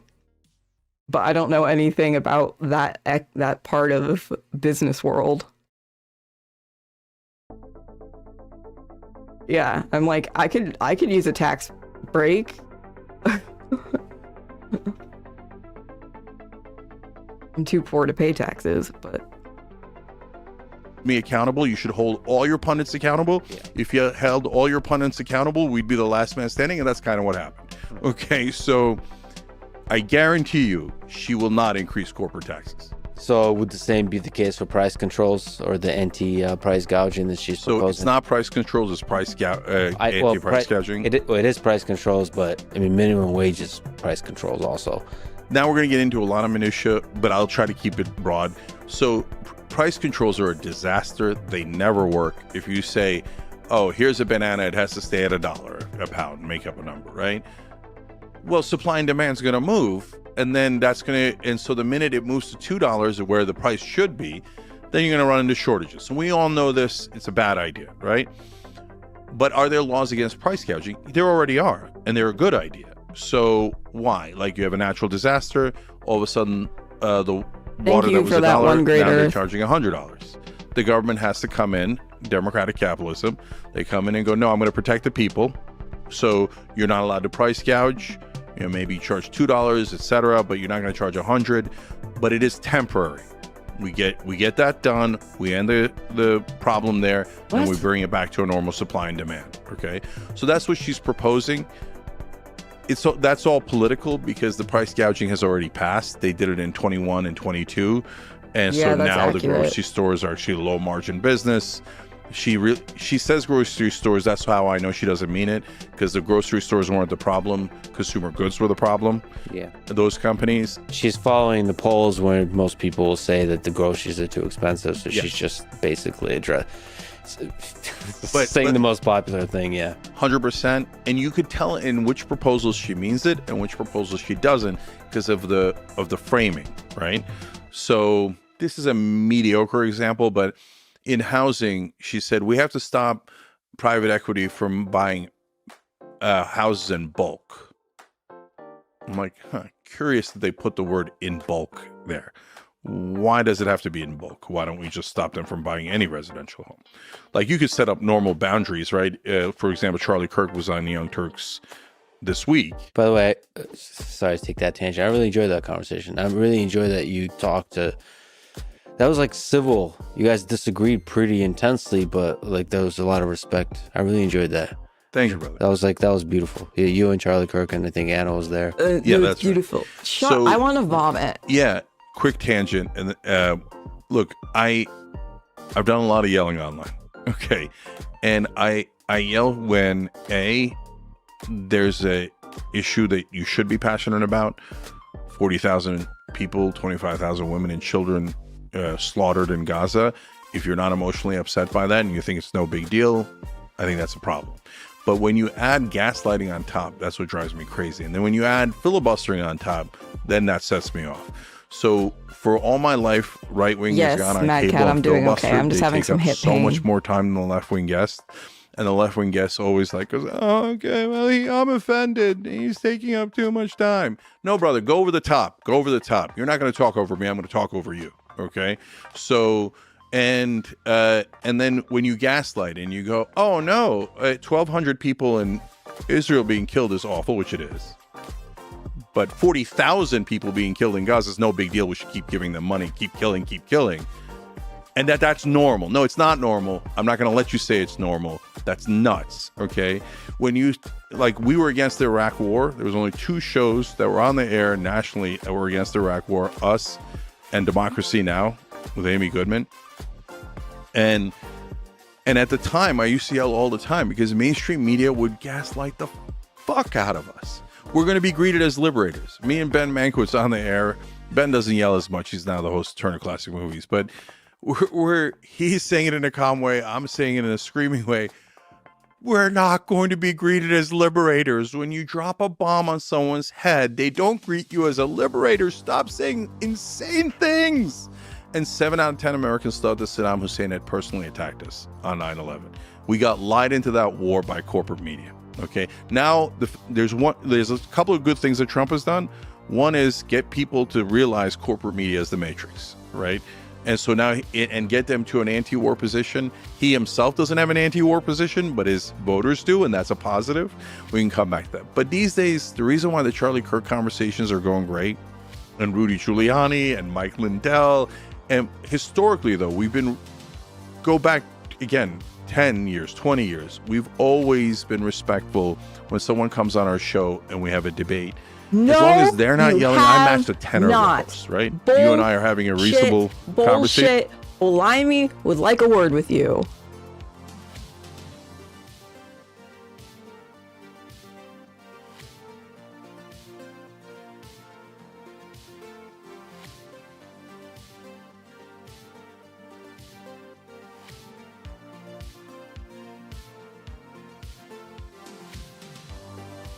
You've always been respectful? You've always been respectful? We're about to have a conversation that I've been really looking forward to. The prison abolitionist movement is definitely... Yeah, of course I do. Do you? Yeah, It hasn't changed our crime rates. People who are being released from Rikers, or they're not being detained because their cases are not... Junk, you don't have to agree. You don't have to agree with me, but the reality is I have experience with it. So yeah. Wait, hold on. I'm sorry. When Olay's responding to me shaking my head off camera, which she can see, and I'm happy to do it on camera, right? So look, first of all, number of people rearrested awaiting trial is all the way up to 33% of the detainees in New York. And so the idea that it's not happening is just not true. And you have your perspective on it, which is really valuable, and that's why we're having this discussion. Olay is telling you, in her experience, that is the recidivists, et cetera, are a tiny minority. The overwhelming majority are poor folks. Chang, do you believe in a presumption of innocence? Yeah, of course I do. Do you? Yeah, I do. Olay, hold on, let me finish. But Olay, you're invalidating the experiences of all tons of middle class and working class and poor people in this country who are saying there's a guy on the corner selling fentanyl. I'm calling. All of our fear mongering won't work if you tell people about prison abolition. The cops, they're not coming. There's a guy on the corner with a gun. He's pointing it at me as I'm walking into my apartment. I call the cops. They're not coming. And they're not coming because they say, and by the way, I think the cops are terrible. I think they should be forced to do their jobs. And if they don't, they should be fired immediately, okay? But they say, hey, listen, the prosecutors aren't prosecuting. And the prosecutors are saying we don't have enough room for plea negotiations. You're saying to me that we need to have a cash bail system so that prosecutors can better coerce people. No, hold on. Let me respond to this. It sounds like you live in Gotham City, Shank, but I live in New York City, where you can call the police and you will be very much so arrested. I don't know what you're talking about. We have massive amounts of cases.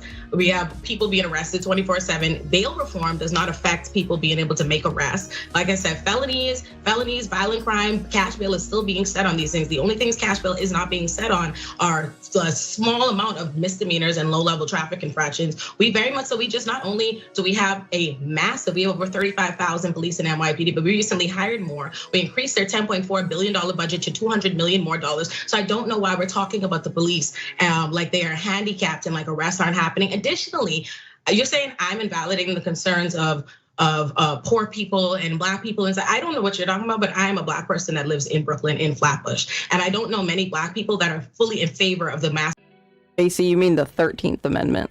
Police state we have, or the criminal system that affects us. And importantly, as much as we talk about this, we have this alarmist discussion of crime, and the people that are experiencing the most crime, the people that live in these communities, these high crime areas, these highly profile, they're the same people that are the victims of crime, the same Black people that are victims of crime, brown people that are victims of crime, the same people you're criminalizing. I would absolutely like remove the 13th Amendment because it institutes a slavery prison system. Anyway, we can move on to other shit. I just thought Jank saying like he'll be so respectful and kind and understanding to literal Nazis and fascists and far right talking heads, but like somebody, an educated lawyer who is trying to like explain what prison abolition means in a educational sense and in an academic way, and he is like, but the crime, like, and then he's gonna go on Lex Friedman's show and say, look brother, we've always been respectful. We're the most respectful, brother. Come on, brother. Of course. Okay.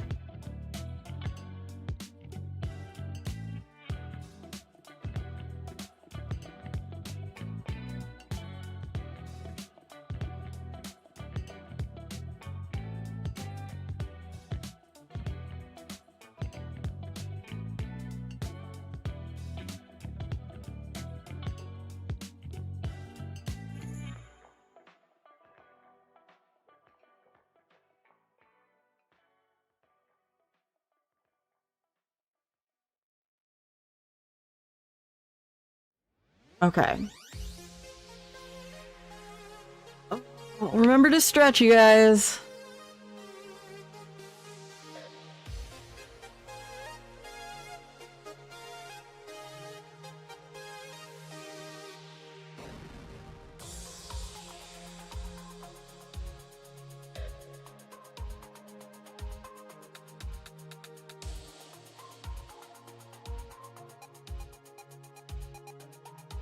Calling Harris a communist is an insult to communism. Notes from the edge of the narrative matrix. Republicans called Obama a communist when all his worst actions as president were continuations and expansions of Bush's policies. Democrats called Trump a Nazi when his worst acts were continuations and expansions of Obama's policies. Now we're back to calling Harris a communist when she supports a genocide that Republicans also support. Calling Kamala Harris a communist isn't wrong because it degrades Harris. It's wrong because it degrades communism.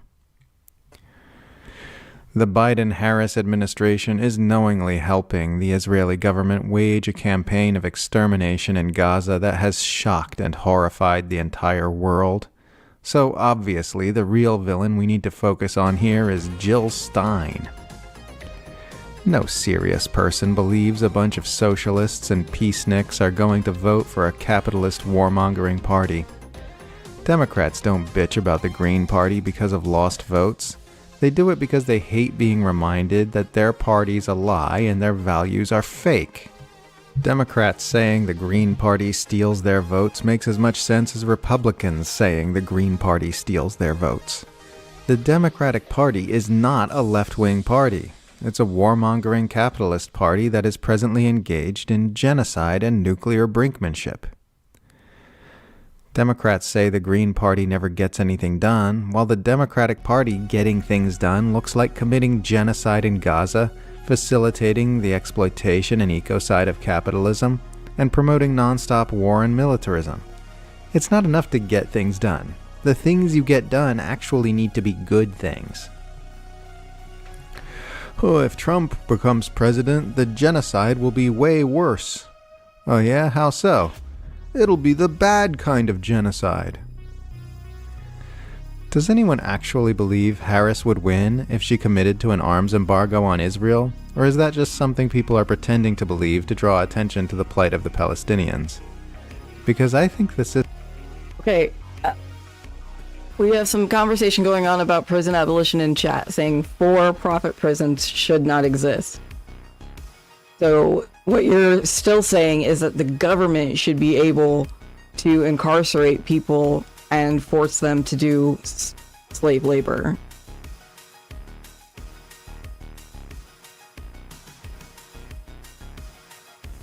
Like, that's still upholding a carceral state where the government will incarcerate you, take away your freedoms, and make you a slave. I don't support that. The system is plainly much more corrupt than this.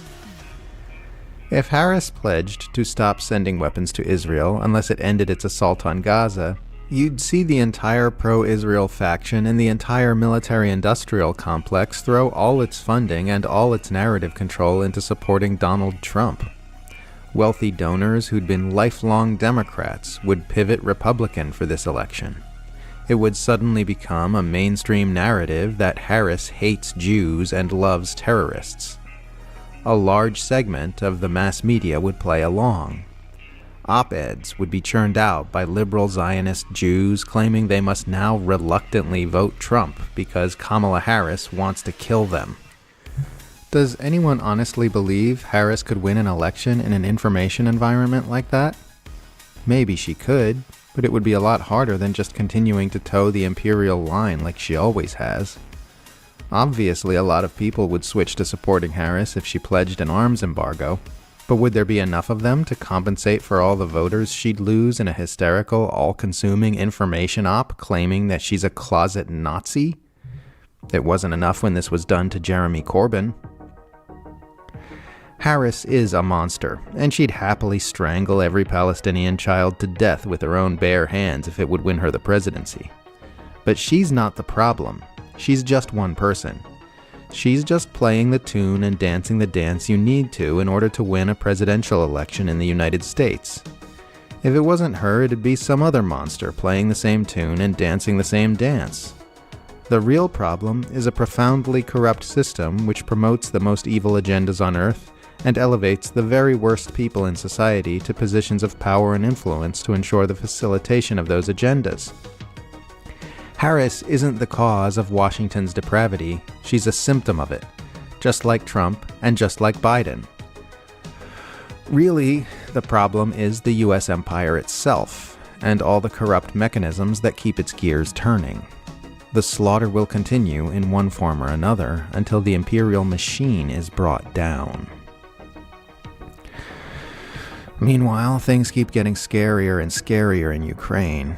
Reuters reports that the US is close to agreeing to give the Ukrainian military long-range missiles to strike deep inside Russia. At the same time, Russia says it will be altering its nuclear doctrine in response to Western aggressions. The more land and troops Ukraine loses, the more eager Kyiv and Washington get to escalate to previously unthinkable levels against a nuclear superpower. FYI, it's not okay to be a grown adult in September 2024 and still believe Israel's actions in Gaza have anything to do with trying to rescue hostages. We're seeing free speech eroded in the West as authorities suppress critics of the genocide in Gaza, just as we saw a huge spike in censorship with the NATO proxy war in Ukraine.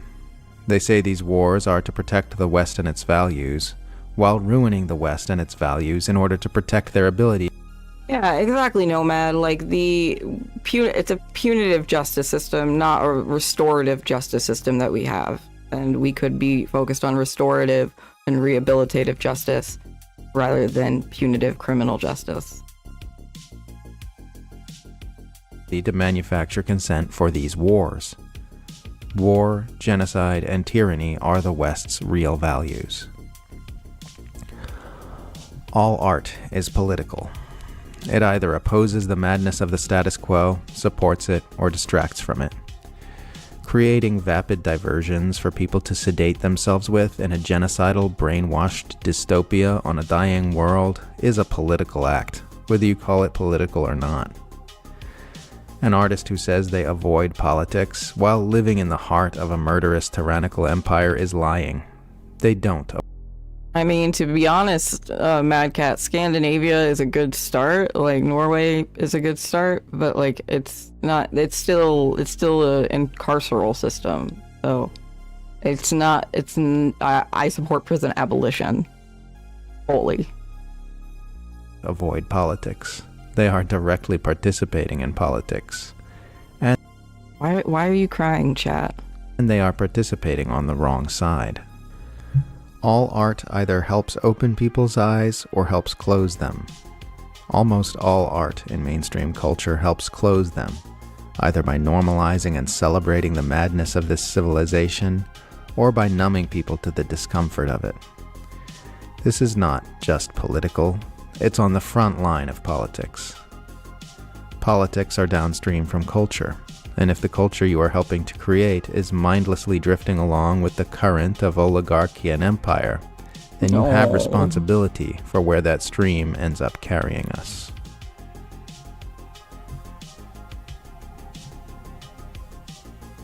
Okay, Schmegley, I feel you. I knew this one would be stat I just saw a that bit Trump controversial is more, for some of you guys because it's a very pro-communist video. So I know that that's not everyone in here, but you know, we do talk about communism and socialism and what those actually mean and how they can be implemented into a better society. Okay.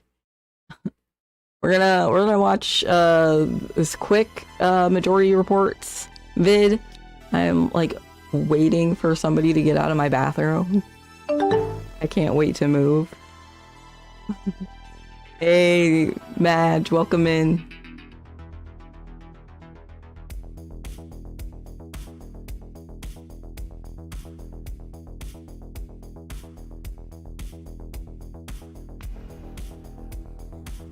Harris on Israel. There was an interesting stat I just saw that Trump is more trusted than Harris on Israel. I think that was YouGov. But you have to ask yourself, I think it was 27% said neither. And I'm just, can you pop that up? Can you find that YouGov thing? 27% says neither. And you wonder what percentage of that 27%, how many of those people are basically like waiting for Harris to do something, know that Trump is not going to do anything, is not trustworthy on this. He moved the embassy to Jerusalem. He started the Abraham Accords. He gave, the green light for Israel to annex the Golan Heights. Which, Miriam Adelson said, like, I hadn't even asked him for that. That was a bonus. I think there's every reason to believe that he will give the green light to Israel to annex the West Bank. And, and all of that comes with an increased, sense from Israel that there are no restrictions. Now, I think it's quite clear that Joe Biden has no restrictions on Israel, and Harris has yet to signal that there will be any, although, maybe in a nuanced way. Maybe. Through the Washington Post, but that doesn't travel to voters. No one cares except like us. Even in that, that Phil Gordon written on her website, it doesn't go nearly as far as I would want it to, but there is a sense that perhaps they would condition, not embargo, but condition some arms sales. But be that as it may, just assume not. I think a cohort, did you find it, that YouGov thing? A cohort of that 27%, I think is, would give Harris the edge. Yeah, here it is. Oh, it was ABC, not YouGov. ABC. The war between Israel and Hamas. 33% trust Harris, 40% trust Trump, 26% neither, which, if you look down that list, is the highest one. There is no doubt in my mind that there are more people who want conditioned weapons in that 26% than not. It'll be interesting to see how she responds, because, gosh, I hope there's a question about it tonight. And if she does, I'll make my prediction what she basically will say. She's going to repeat the same lines. I am working tirelessly. We need that ceasefire. Just got to find it somewhere. But what my prediction is, she will say one thing to try to differentiate herself, and she will say that Trump uses Palestinians as a slur. That's my prediction for the evening. So manners. Basically. Because she's gonna, that's like, There's no way that she's gonna do, if, and it's a big if, and I think, right now it looks doubtful, but if she was ever to differentiate herself, to do a Humphrey, it's not going to happen during the debate. It's not, especially because she just released her platform, which was just copy and paste everything she's been saying. That's just the State Department line about the ceasefire, or what Phil Gordon at least has been saying. But a change. Let me put it this way: slight change. A change. If she was going to break with Biden, is going to travel further amongst the people who want it, rather than not. If she does it not at the debate, if she makes a change at the debate, it will travel just as far with people who don't want her to differentiate herself from Biden and the same people. So, she's better off, doing, but I'm not saying that I think that's going to happen. I'm saying that's. But at the debate, to your point, that's as far as I think she's going to go, because she'll try to hit Trump on that. Yep. Right? Yep. But it's wildly insufficient, as we say every single time. Hey, folks, don't forget to hit the subscribe button and check out our daily show. We do it every day at 12 p.m. Eastern for about 2.5 hours. We even take phone calls. You should check that out.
So let's start with CNN's Dana Bash.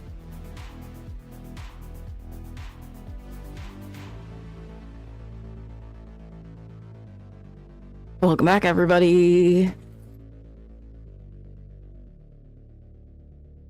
Nice kitty interlude. All right. Dana Bash, piece of trash.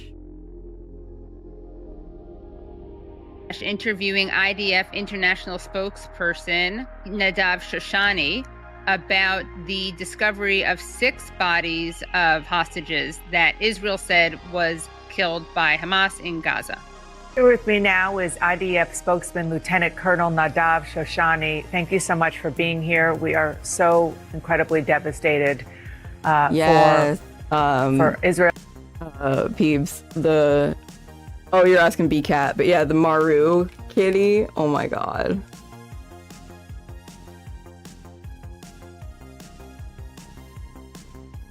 Okay. Fortunately, no one ate the kitty during the interlude. Good, good, good. So this is like the only time Dana Bash acts like she gives a shit. Because, oh my gosh, the hostages. But, 40,000 Palestinians is, but Hamas. For all of the families, it's just hard to even imagine how much pain everybody is in. And so that's great. I think it's really important to have empathy. The problem is I've never seen Dana Bash express anything close to this amount of empathy and upset for the thousands of Palestinians who've been killed. That's a little... Yeah, remember early on when she was interviewing Pramila Jayapal, and Pramila Jayapal said that, Israel's killed. At that point, it was over like 14,000 civilians.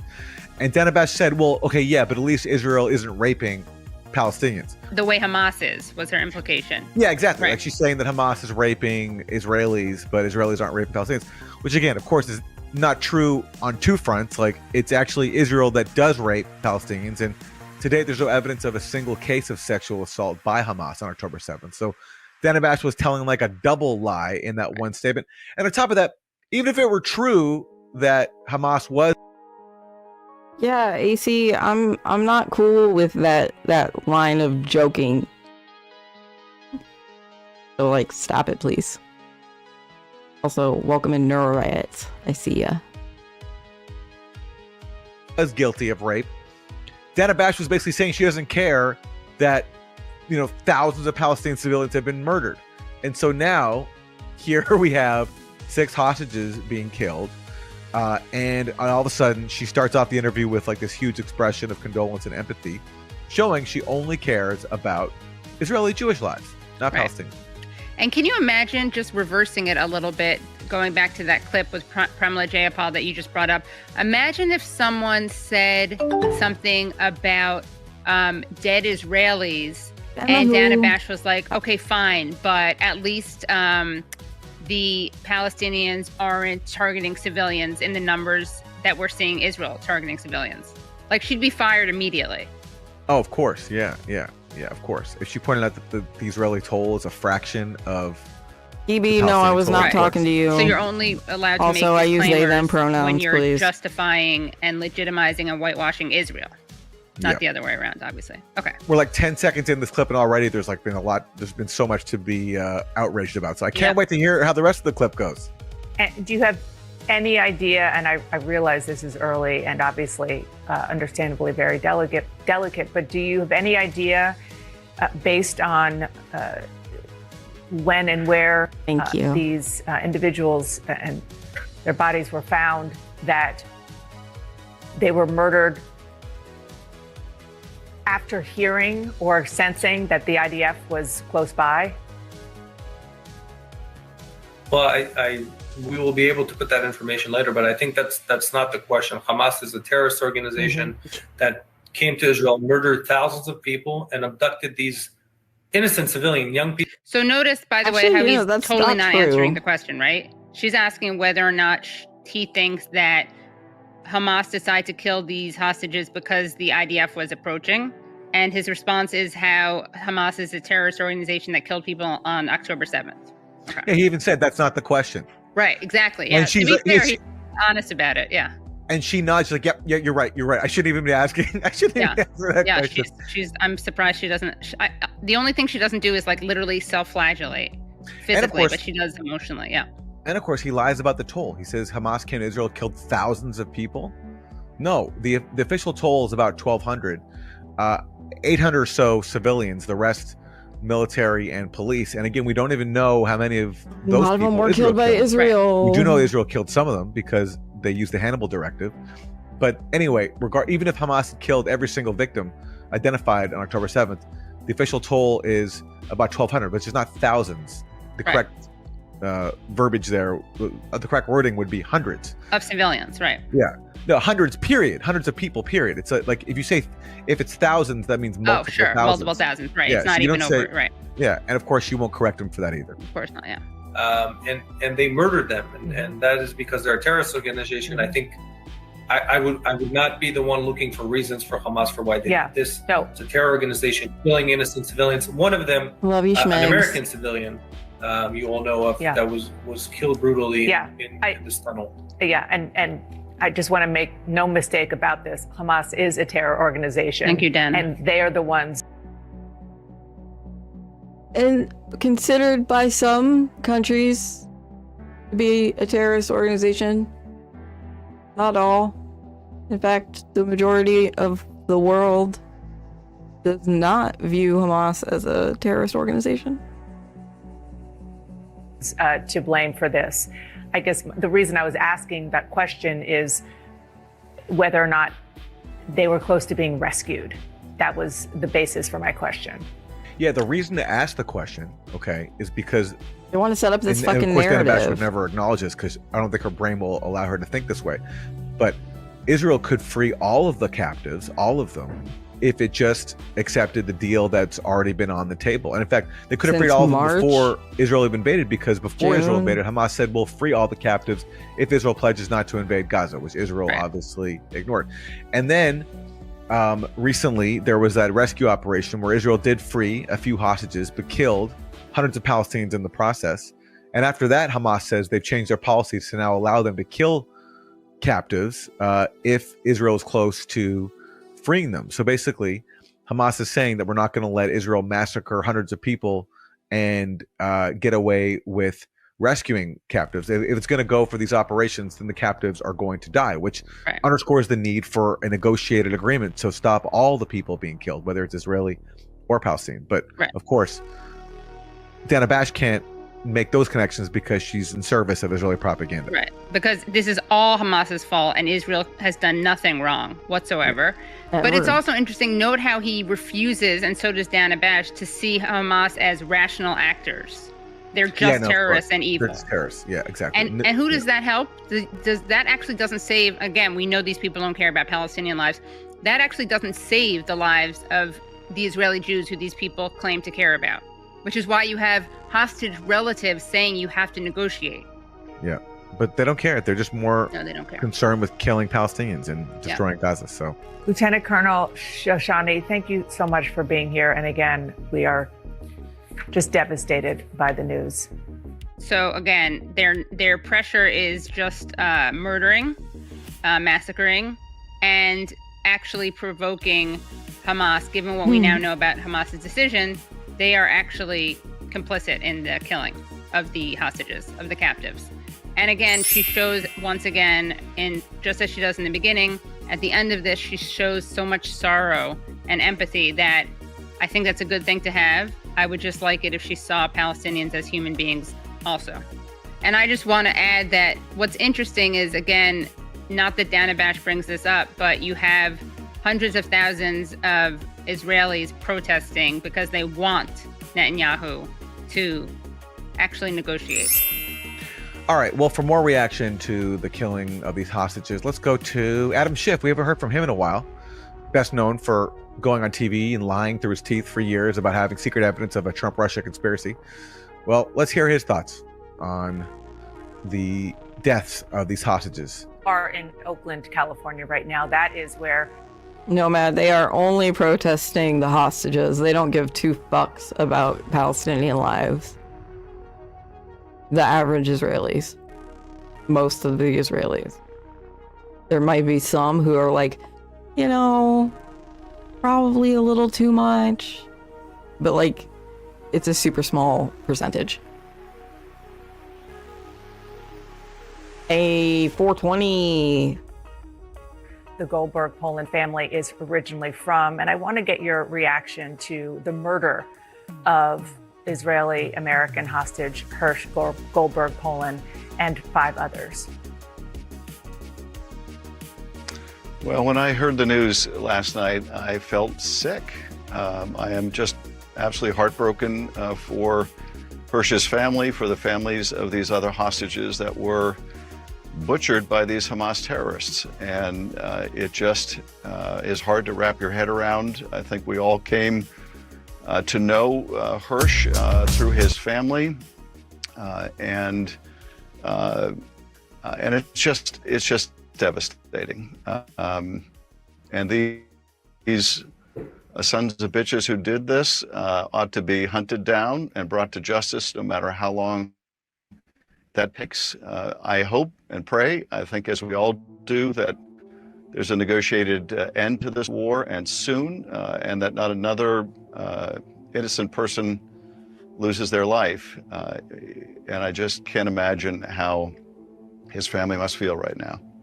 Well, Adam Schiff with some tough talk there, these sons of bitches. And of course, he would never say that about the Israeli leaders that have massacred tens of thousands of Palestinians and are currently facing an indictment at the International Criminal Court, along with some leaders of Hamas. He would never use such language about them, and nor would he ever speak in such like emotional terms about all the people who in Gaza have been killed with U.S. weapons. It's just like the discrepancy.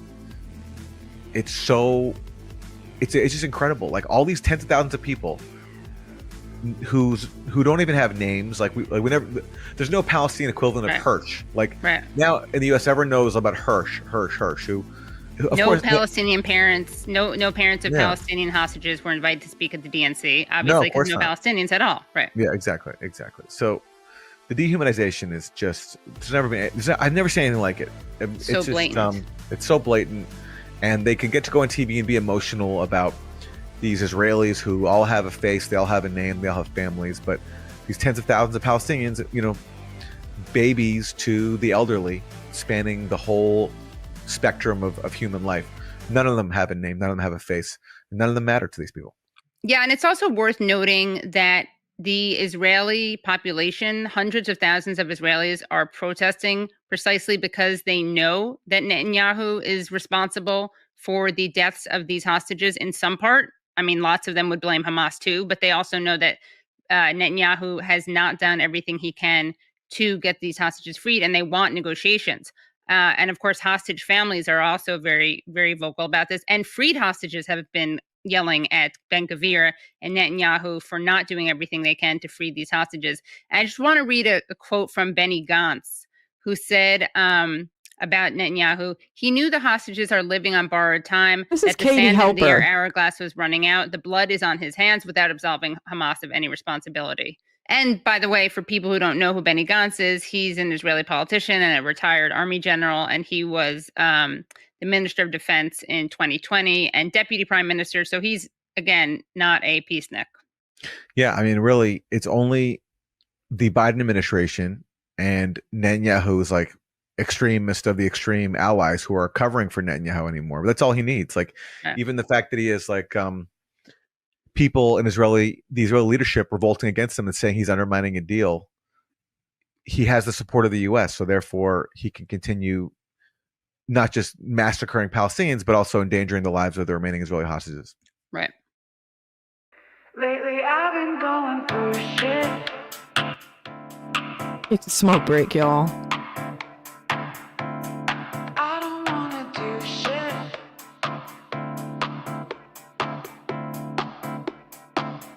Lately, I've been going through shit.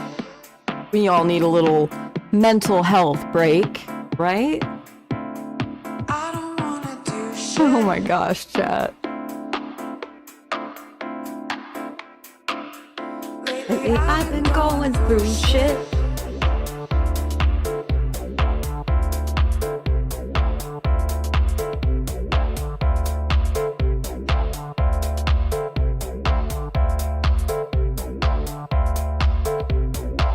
Yes. Aaron Mate and Daniel Mate are Gabor Mate's sons. And I think there's a third one, but I don't know what he does. But there's a great interview or conversation with the three of them that came out in like December.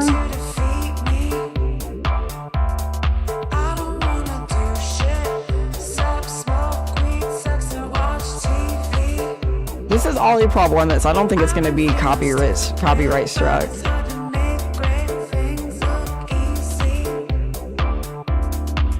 Like, I think I can play Ollie's stuff. We'll see. If YouTube shuts me down, we'll know. But also, I'm not monetized on YouTube, so like they don't take it nearly as seriously. Oh, I got a raid! Pushmints, let's go. I got banana breath today. Welcome in, Gothix Bunny. Gothix Bunny raided your channel with 1 viewers. How was your stream?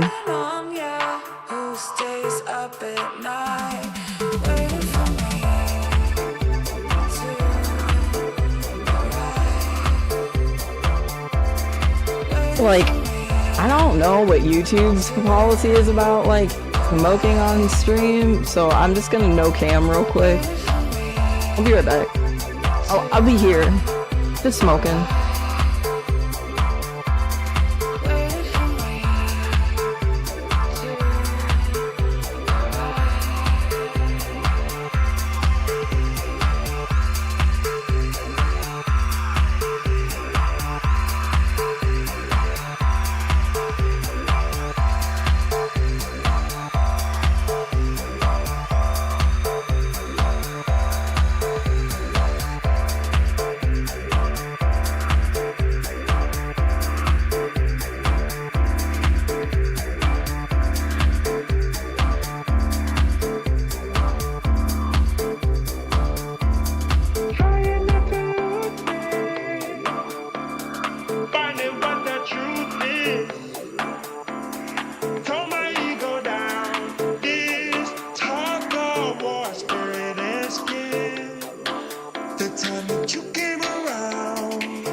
The bodies of 19 Palestinians have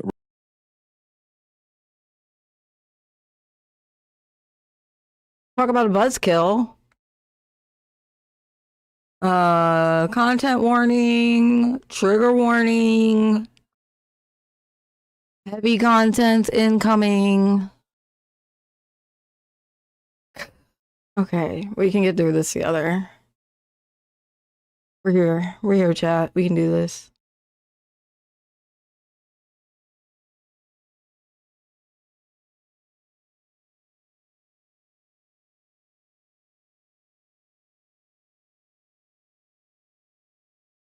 Thank you, mods. Best mods on Twitch and YouTube. Reportedly been recovered from the site of an Israeli airstrike in al-Mawasi. Now, the tent camp had been declared a safe zone by the IDF, but witnesses say it was hit by at least 4 missiles overnight. The missiles left 3 craters in the camp, burying more than 20 tents. At least one of those craters appears to be around 9 meters deep. The guard. Jesus fucking Christ. Made, done with a US made bomb. Tax dollars. Hard at work. Gaza Civil Defense has reported that, quote, entire families disappeared in the Mawasi Khan Yunis massacre under the sand in deep holes. Overnight, rescue workers and residents tried to find missing people, combing through the sand of the craters with garden tools and their bare hands. Other footage taken at the scene shows rescue workers retrieving body parts, including what appears to be a human leg. The attack has left broken tents and belongings thrown across the site. The Gazan Ministry of Health has reported that at least 60 people were wounded in the attack. They add that a number of victims remain under the rubble, under the sand, and on the roads. Now, the Gazan Health Ministry had initially reported that 40 people had been killed in the strike. They later downgraded that figure to 19 based on the number of bodies that have so far arrived in nearby hospitals, but they've warned that figure is likely to grow. The Al-Mawasi humanitarian zone is located on Gaza's coast west of Khan Yunis. Over the past few months, repeated Israeli evacuation orders have shrunk the area of the camp, while displaced Palestinians have continued to arrive. According to the UN, there are now around 34,000 Palestinians squeezed into every square kilometre of the zone. That makes it amongst the most densely populated areas on Earth. Palestinians across Gaza have been repeatedly urged to relocate to the zone, but this isn't the first time the IDF has bombed them after they moved there. In July, Israeli airstrikes on al-Mawasi killed 90 people and injured 300 more. At the time, the IDF said the strikes had killed Mohammed Deif, Yeah, literally nomad. the head of Hamas's military wing. That has never been confirmed, with Hamas claiming he's still alive.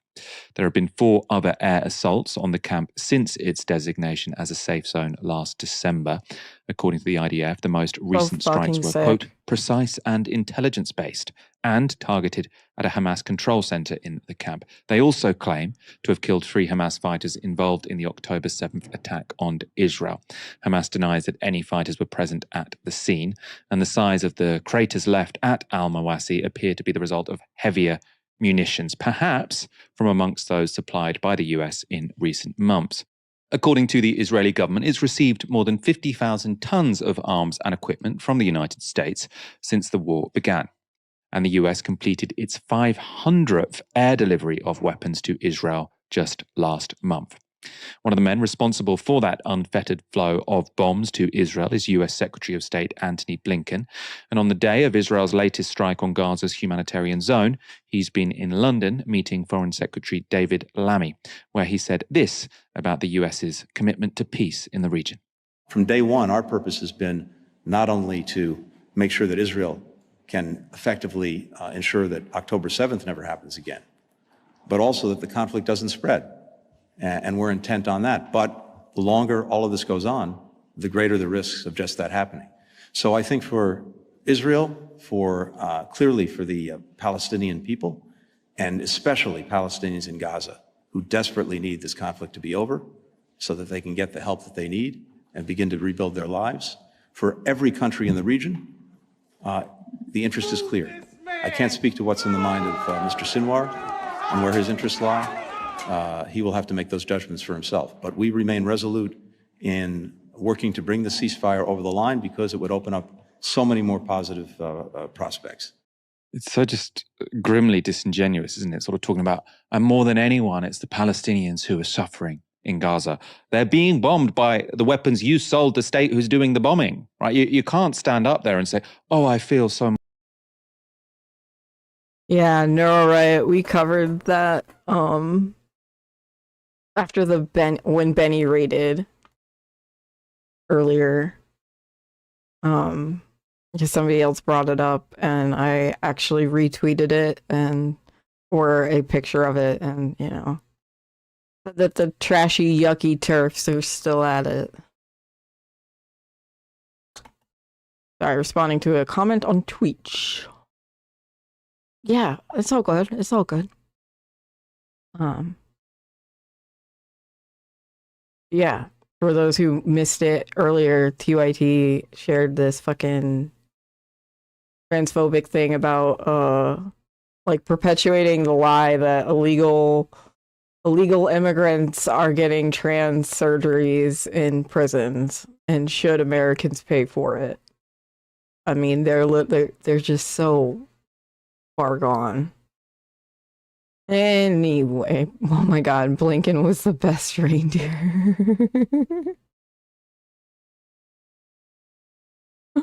Or best as a reindeer. That's really funny, Peeves.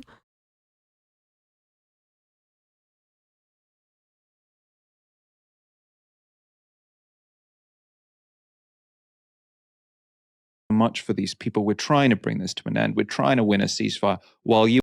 Yeah, we're working tirelessly to negotiate a ceasefire while we're sending bombs. We won't condition aid. We won't do an arms embargo. We won't levy any sanctions. We will continue to give them political cover, but we're working really hard for a ceasefire.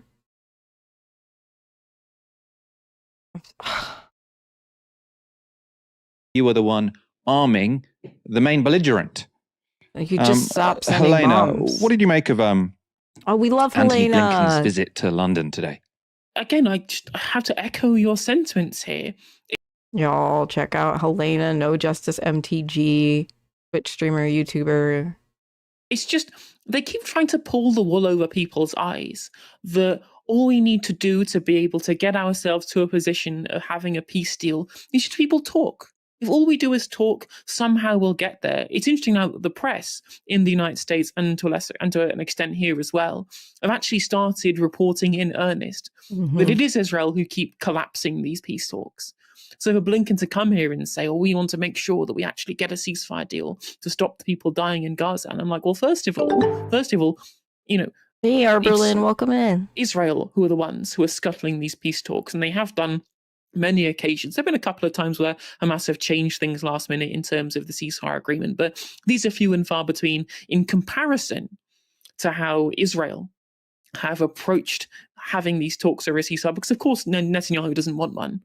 If we have a ceasefire, it's the end of his premiership. It's his government crashed down. He might end up going to jail. And so the only way that Blinken can, in earnest, come here and say, we actually want to push towards a peaceful settlement, is by taking material actions to force the hands of the Israelis in this instance, which means, of course, stop selling them bloody weapons.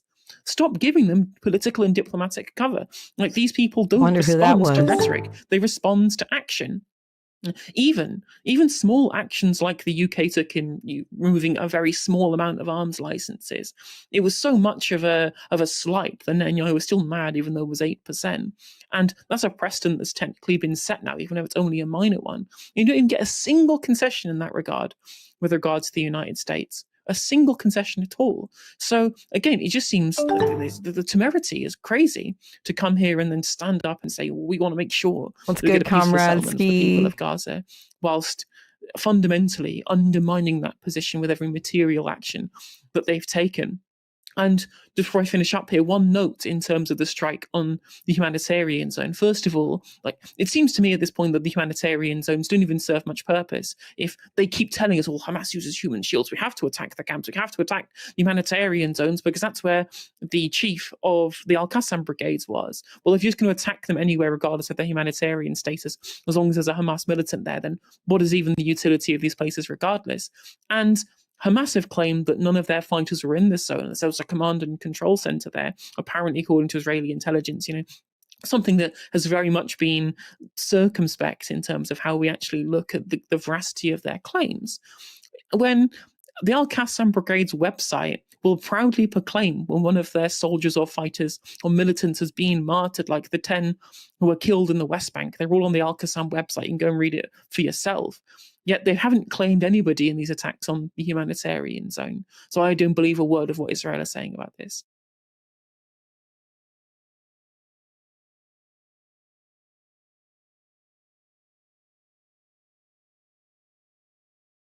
Israel dropped I don't know how many you need, 2,000-pound bombs on tents full of sleeping families in Gaza, killing at least 41. The numbers are bound to be higher. In addition to the U.S. saying in the past, the use of 2,000-pound bombs are completely unjustified throughout Gaza, never mind in terms of tents. Also, be aware, this is about, 3 minutes by car from the ocean. And so you're talking, and you'll see this, it's all sand. There's no hidden tunnels underneath here.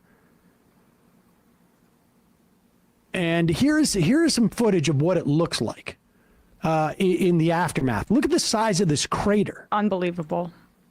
كبير في هذا المكان حفرة عميقة لا توصف في هذا المكان جراء Turn the volume down a little bit. Yeah, everything is completely obliterated. We should also say that the head of essentially the civil services, search and rescue, he was killed. I think it was a couple of days ago, along with his family, by Israel. And you can see people are using their hands to dig. This is another thing that Israel has been doing since the start of this genocide, is they've been handcuffing or bombing or attacking the machinery people need just for these basic medical functions, including excavating these craters to find the bodies of loved ones who are, in smithereens. I'm sure you can see some of their belongings, and it's every day. It's not getting coverage because, of course, of the election, and that's just and it's unconscionable. But every day I open my Twitter feed, and I see a little girl shredded. Her arms are it's like they're just shredded into pieces, splayed apart, or another toddler with half her brain falling out. Finding a leg with a cell phone flashlight. We can't show these images, but we have to describe them, because it's not just bombs and people disappear and go into space. There are people suffocating to death for days under rubble.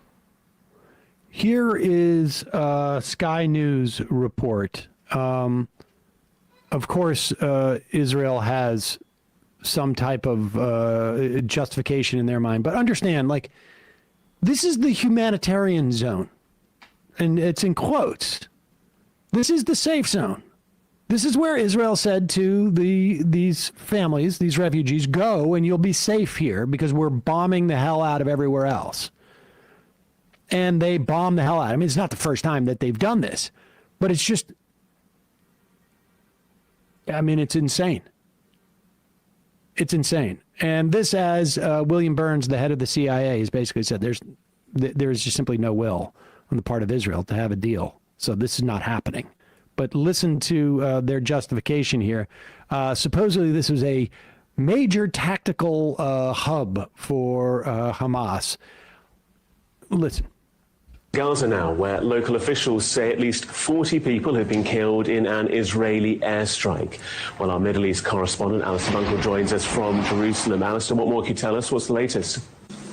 Well, the strike happened overnight. The Israeli military say that they used precision munitions and surveillance before carrying out the strike. Pause it for a second. 200-pound bomb is literally the definition of non-precision weaponry. Good. and surveillance before carrying out the strike in order to limit civilian casualties. But the health ministry, the Palestinian health ministry, says that at the moment 40 people are suspected to have been killed in the strike, more than 60 wounded, and they say there are still dozens missing. This took place in the middle of a tented camp in a humanitarian zone, a place called Al-Mawasi, which is quite close to Khan Yunis, towards the south of the Gaza Strip. Now, the IDF say that they were targeting significant Hamas operatives who were planning terror attacks against IDF forces within Gaza and Israeli civilians. There's no such thing as a terrorist attack against a military target. True. That does not exist. That's True. not what it is. You want to call it a guerrilla attack? Amy. But there's no such thing as terrorism against a military force, particularly one that is invading. Welcome in, Baked Remon Zeta, also fellow former TYT mod who quit due to the egregious transphobia. Shout out to Baked Remon Zeta, who is also a streamer and has a YouTube channel. So check her out. Yees. Your territory. Never mind the occupation. That's a whole nother, that's like another layer of argument. But this is just basic words have meaning. Go back. Terror attacks against IDF forces within Gaza and Israeli civilians. It's not clear how they could have been, given the situation now in Gaza and the condition of Hamas. It's not quite clear what terror attacks they could have been planning within Israel, except possibly to fire rockets into Israel. And the other thing that the IDF have not done is named any of the targets that they either successfully hit or were aiming at. And so at the moment, what we know is that the loss of life appears to be very, very large indeed, and we wait to see whether the Israelis tell us more about who it was they were trying to hit. Gross. I mean, at that press conference that Biden did at the NATO summit in the wake of his disastrous debate performance, he was asked specifically about 2,000-pound bombs that he'd been sending to Israel. His quote was, "I'm not providing the 2,000-pound bombs. They cannot be used in Gaza or in any populated area without causing greater human tragedy and damage." He said this in July. Truth Out points out in this piece, in the past 9 months alone, however, Biden officials have sent at least 14,000 2,000-pound bombs to Israel, Reuters reported in June, as well as 6,500 500-pound bombs, 2,600 250-pound bombs, 3,000 Hellfire missiles, 1,000 unspecified bunker buster bombs, among other munitions. So that's like that. When you see the image of that crater, we all paid for that. We all paid for that with our tax dollars collectively. And Biden, who is a known liar, frankly, throughout his entire career, plagiarism scandals, a scandal took down in part one of his presidential campaigns back in the day. This is a lie. And look, the governments lie to you all the time, but they have been lying about the munitions that we've been providing and what that use has been. They've been lying about what the red lines are, including the Rafah operation, and it was implied that the continued usage of these 2,000-pound bombs in this area would be a red line for the Biden administration, and there have been no red lines. So, like, Blinken came out with remarks specifically about the killing of the young Turkish-American activists in the West Bank that are considered some of the more strong language that has been used so far. But again, language, no action on this front. Hey, folks, don't forget to hit the subscribe button. Check out our daily show.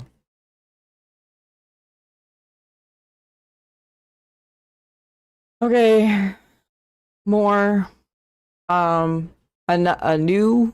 new attack, breaking-ish news. This came out from Al Jazeera, I think like 5 hours ago, but I just saw it in my feed.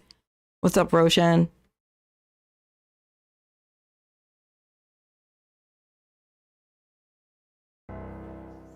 It's 15 GMT. We begin with breaking news out of Gaza, where at least 14 people have been killed in an attack on a school at the Al-Nusayrat refugee camp.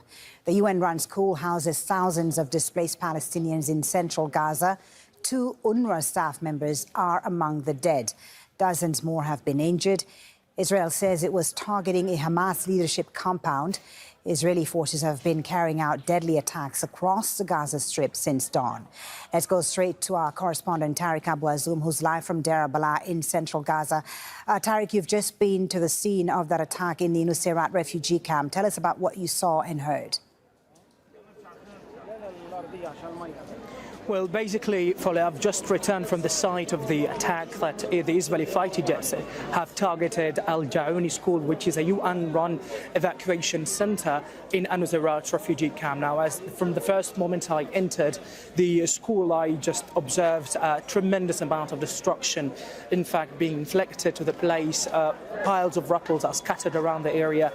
People are looking for anything in order to use it again after the destruction. I show the missile that had been stuck in the ground after the strike, where eyewitnesses have confirmed that at least 13 Palestinians have been confirmed killed in that strike, where people were waiting for food at the moment when the attack was carried out by the Israeli fighter jets. Also, those eyewitnesses confirmed that the strike has been carried out without any sort of warning, and basically this is not the only attack on evacuation centers, especially in a Nusayrat refugee camp. We are talking about 13 evacuation centers being targeted since July, which is absolutely a very soaring surge in terms of the numbers of evacuation centers being targeted by the Israeli fighter jets. And we need to remind our viewers that these areas have been told by the Israeli military for Palestinians to go there in order to seek refuge. And at the same time, Israel claims that it has been used as a command centers by Hamas fighters, but they did not provide any shred of evidence so far to prove their claims. And at the moment, the people there are experiencing really horrific and tremendous amount of shock that they are no longer can feel safe, even in UN-run shelters. Indeed, we have heard that at least 2 UN employees, 2 UNRWA employees have been killed in this attack. The pictures that we're looking at on our screen right now are quite devastating. I mean, from the scene, it looks like there's still many people that could be buried under the rubble of those buildings there, Tariq. Talk to us about rescue efforts right now. How are those shaping up? Is it likely that there could be survivors from this attack? Well, as soon as I got to that location, I was really shocked by the numbers of emergency workers who were looking for anyone is under the rubble. They have been digging using their bare hands due to the lack of civil equipment, and they have been confirming that they are struggling in order to find any survivor. The attack has caused a great deal of destruction. The emergency workers' search operations have come to an end. They have picked up more than 13 Palestinians being killed, with patches of casualties being transferred to both hospitals. But those emergency workers said that Israel is still upscaling its military strikes on all evacuation centers in the north and the central area and in the far south of the Strip. Even they have expressed their inner fear about their complete unsafe environment that are working inside in order to look for survivors. Right. The Israeli army has issued a statement claiming that its forces targeted a Hamas control center, command and control center. And as you've said, Tariq, it's not the first time that Israel has claimed this when they've targeted these civilian areas, and not the first time they've targeted Nusayrat refugee camp. Tell us more about this camp in particular and this area of Gaza.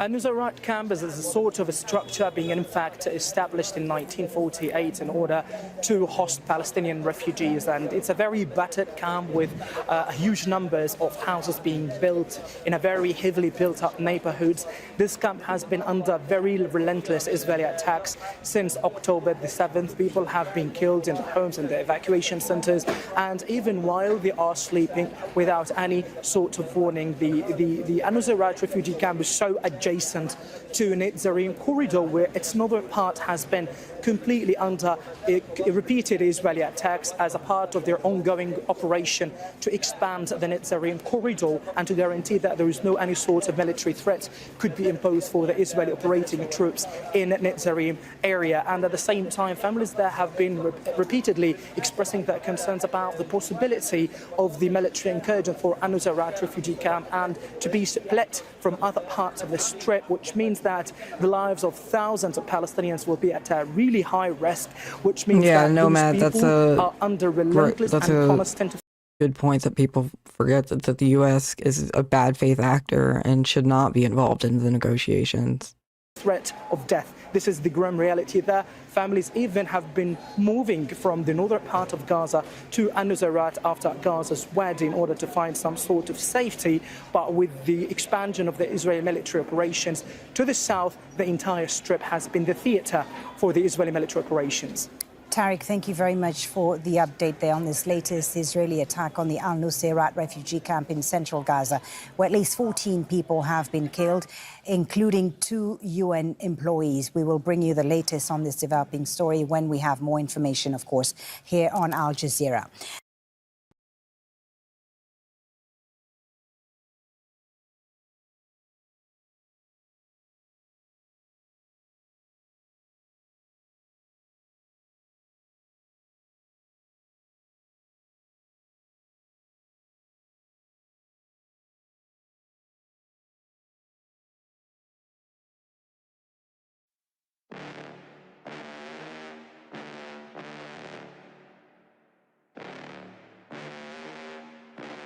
Yeah.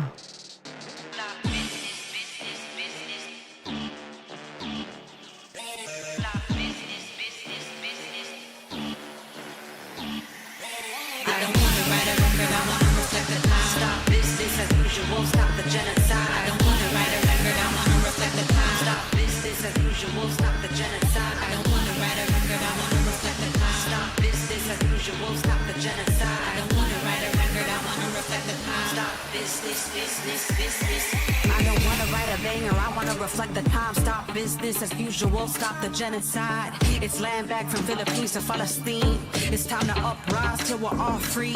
Fuck individualism, this is collective wisdom. No more consumerism, tune into global rhythms. We make the revolution irresistible.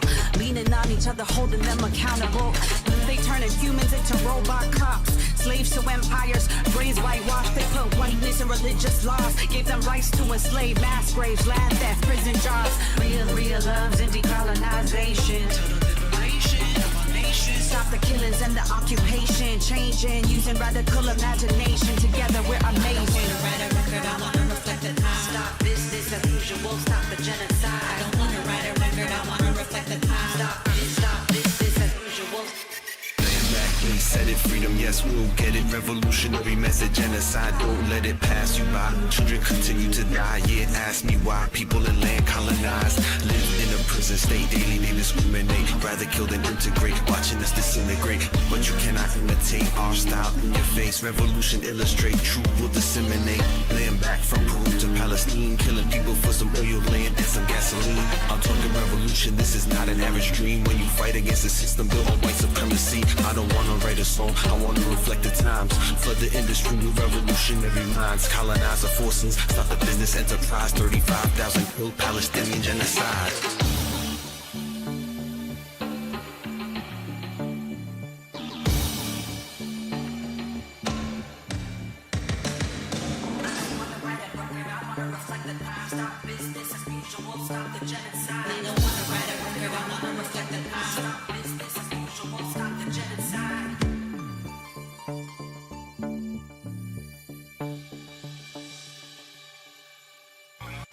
No more division, unite the fight for what's just. We are the people and it's time you hear us. Fuck your systems of suppression and negation. There's no justification for genocidal occupation. Mindset of a warrior mother, knees deep in the struggle, looking out for one another. Fuck your ivory tower, fuck your abuse of power. Time to stand and deliver from the sea to the river. Atomic rocket phonics, what the fuck you gonna do? World leaders, it's all eyes on you. Show me the peace, show me the justice, show me your leader who's here to protect us. School dude is Anubis, stand back, we're ready to go. It's time to reap what you sow. Hey Snake, how's it going? Don't know. Realize which lies are true though.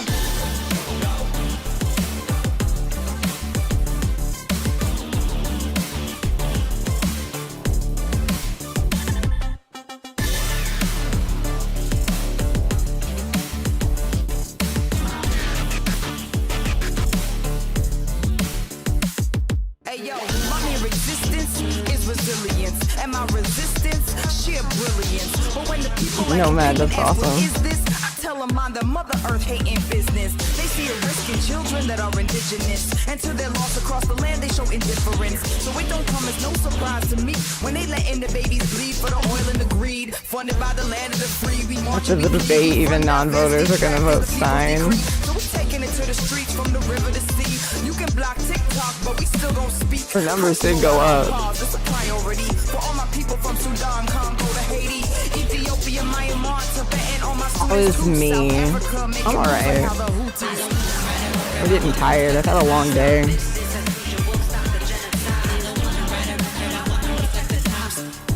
Feel a nap coming.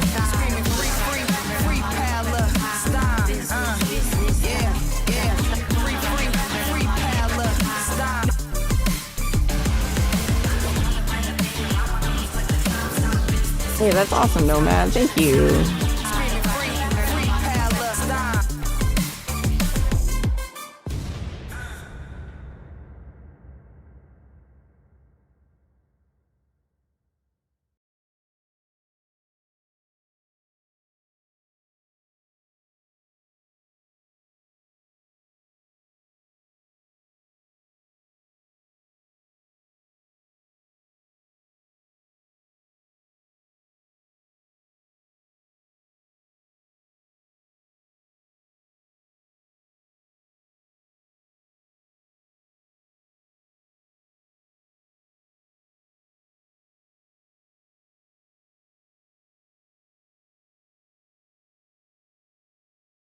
Nomad, it's cool. My mom does too.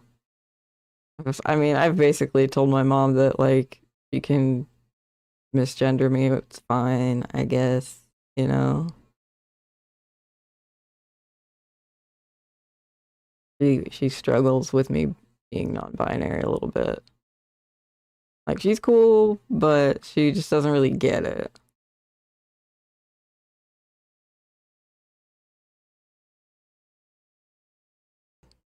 Did YouTube crash? Did YouTube stop us?